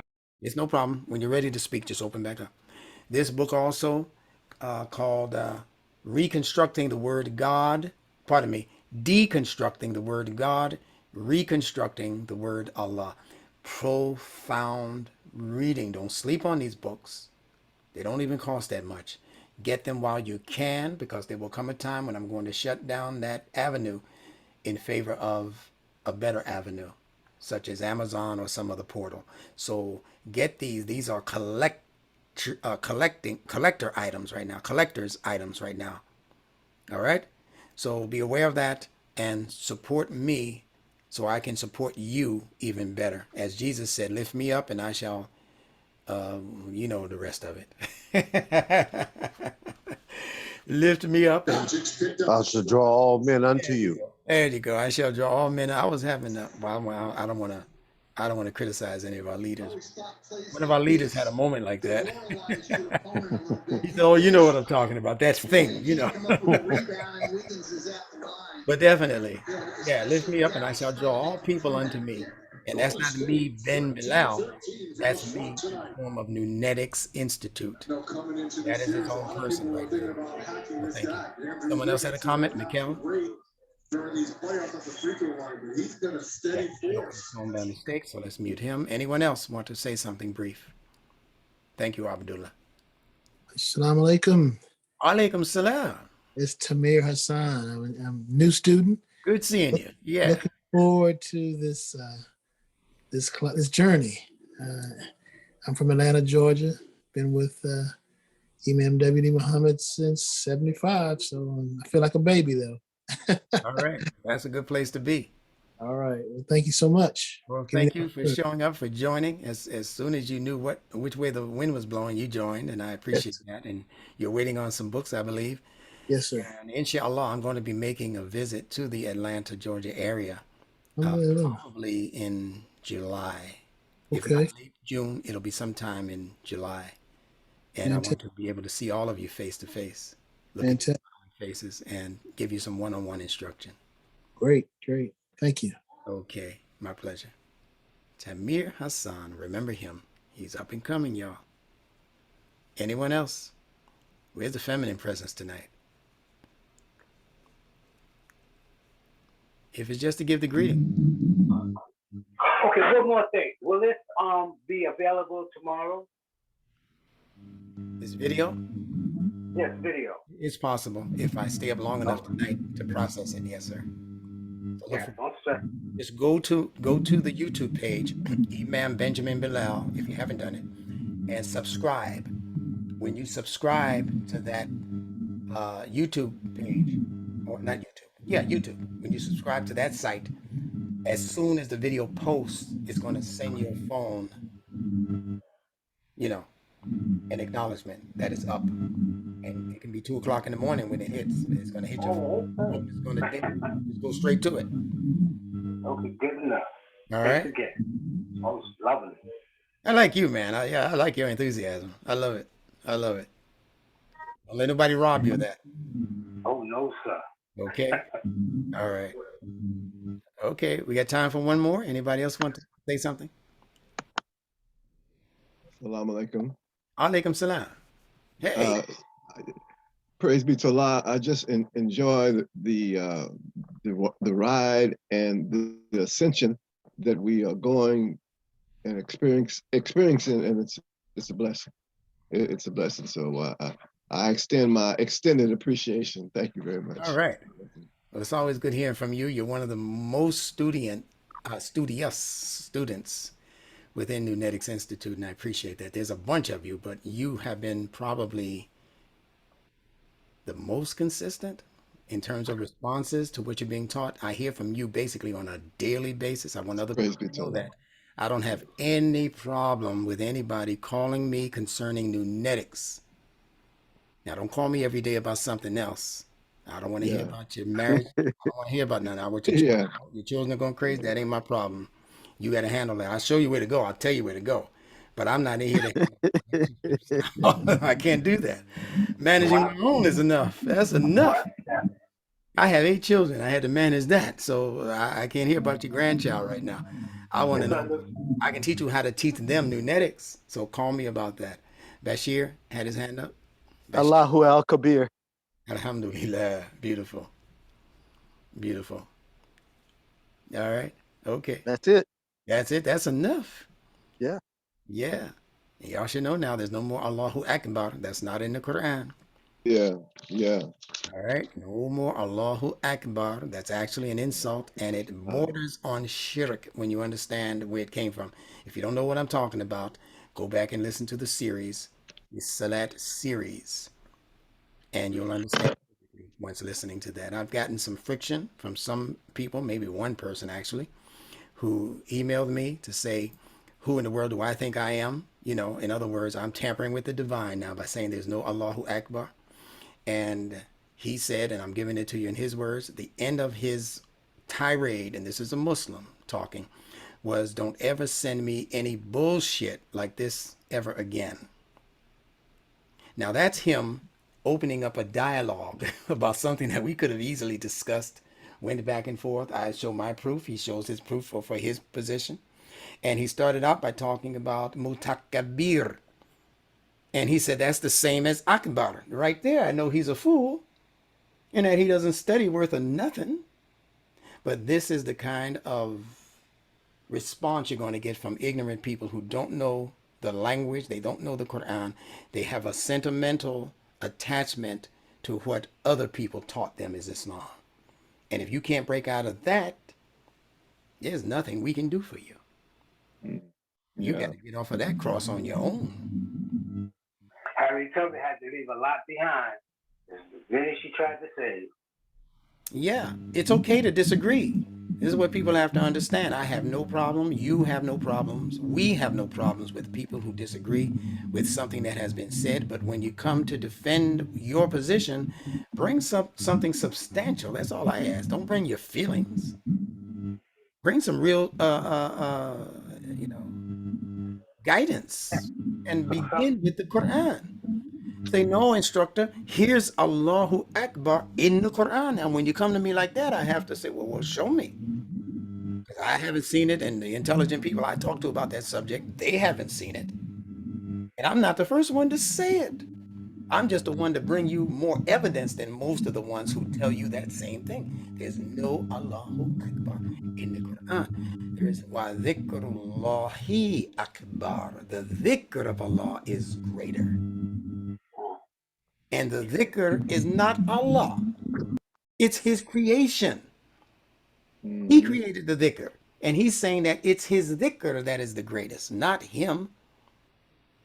He is al-kabir, as our brother Bashir just told us.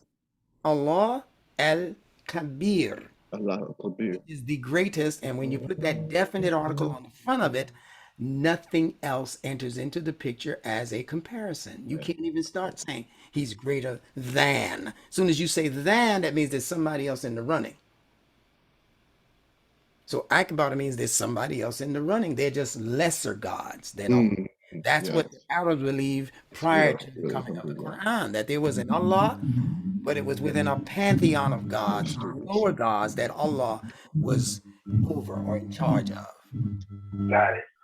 Yeah, Allah says that there is nothing to be compared to his ahad. That's Surah Al-Ikhlas.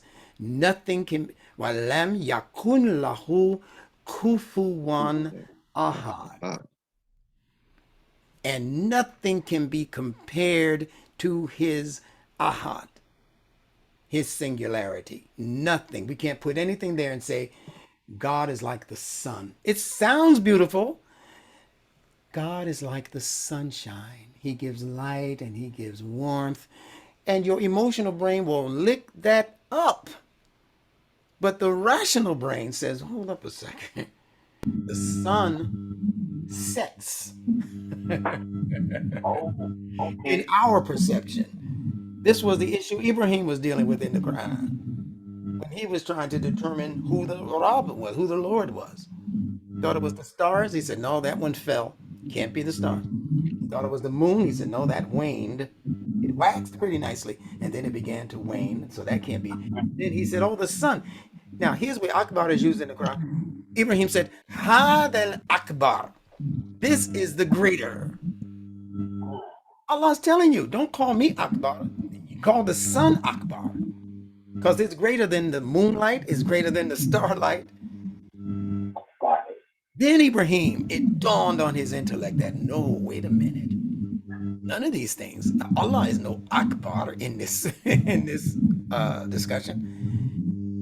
Whatever's behind all of that has got to be Al-Kabir. And that's the end of that story. They'll understand in a moment because the seasons have changed. The seasons are not favoring that level of ignorance anymore. And they're all my friends. I love them all. I just can't live with them all. I can love you and not live with you. Instructor Bilal. When they change their theme, then we'll talk about cohabitation. Yes, sir. Ahmed, senior Salaam instructor. Alaykum, everyone. I think that's similar to us replacing saying, Okay, hold on one second. Abdul, I'm going to ask you to silence your phone because I think there's some noise coming. Yeah, okay. Go ahead, Ahmed.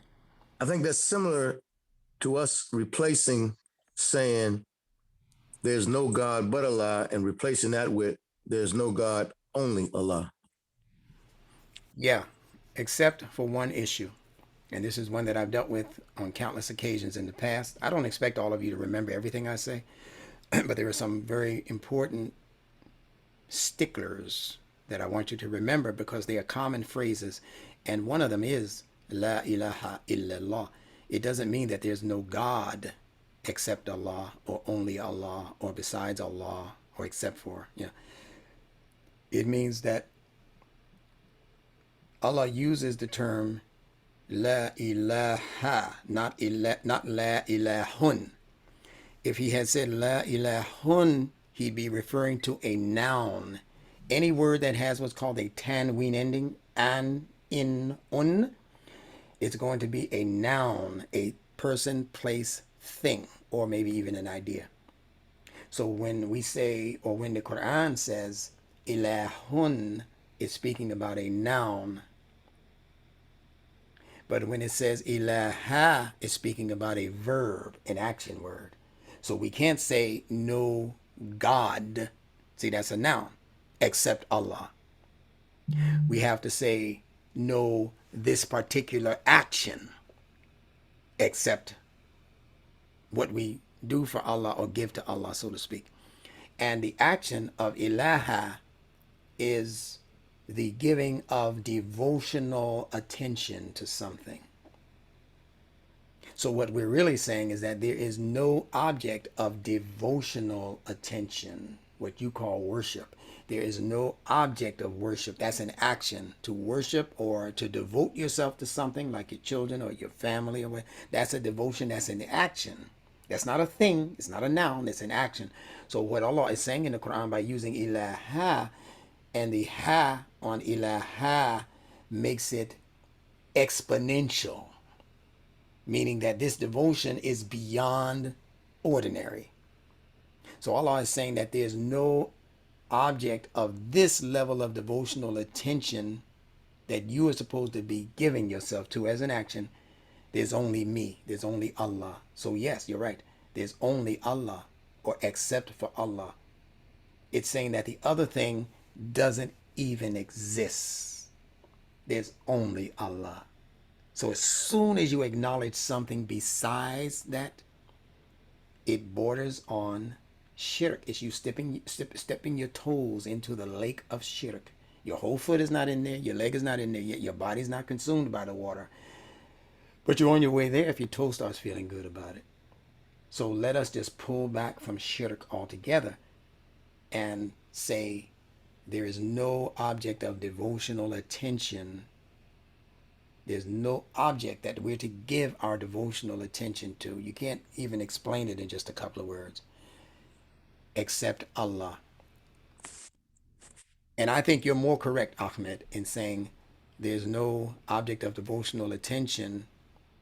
There's only Allah. I believe that's more accurate as a translation. Because even to say La ilaha illallah and say there's no God except Allah is a comparative statement.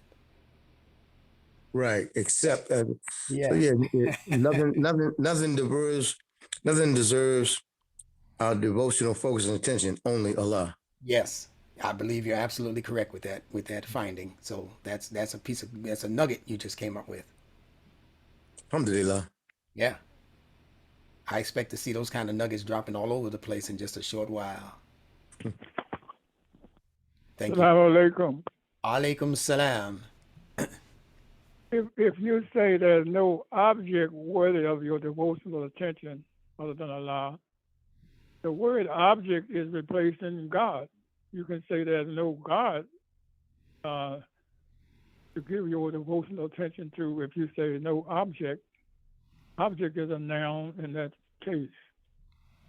Mm-hmm. And I think what Senior Instructor Ahmed Hassan just said clears up the whole problem. Because you are divorcing Allah from even the possibility of being an object when you say except for. Because you're still saying he's an object. This is what you're saying also. You're still saying that word object is replacing God. And the way Ahmed just gave it clears up the whole problem. Because you're saying with that one statement, only Allah is deserving of that devotional attention. But you're not saying that Allah is an object or a noun. Okay, that's good. Yeah. Yeah. Alhamdulillah. Good hearing from you also, man. I want to talk to you very soon, one-on-one about you ready for a book. Just with what you've written thus far, man. I'm enjoying it so much. Makes me happy every time you put an entry in there. And I don't have time to share them individually every time I get them. But I'm saving them because once you collate them into a book, you got you a winner. And I don't just mean Alhamdulillah. Yeah, not just among Muslims, among thinking people all over this planet. That's where we're heading this year. So thank you for that. Adib Abdullah, he's another one. Riding a close second behind you. Mikhail Abdul Samad, another one. These people are going to have books out this year. Bayina Hamid is getting more and more excellent in her expressions on paper. I just enjoy reading her. Sometimes I'm reading her commentary and I think she's quoting some scholar from somewhere. And I realize, no, these are her words. That's a wonderful thing. Yeah, very proud of that. All right, so we have to begin to close out. We reached that 10:35 mark now. So thank you all for your contributions. And inshallah, I'm going to do my level best to make this available on YouTube at least. And if not on YouTube, I'll send it as a private email to all of you who I have email addresses for. But remember to take care of your responsibility to support Nunetics Institute with everything above your lunch money. And I got to tell it to you like that.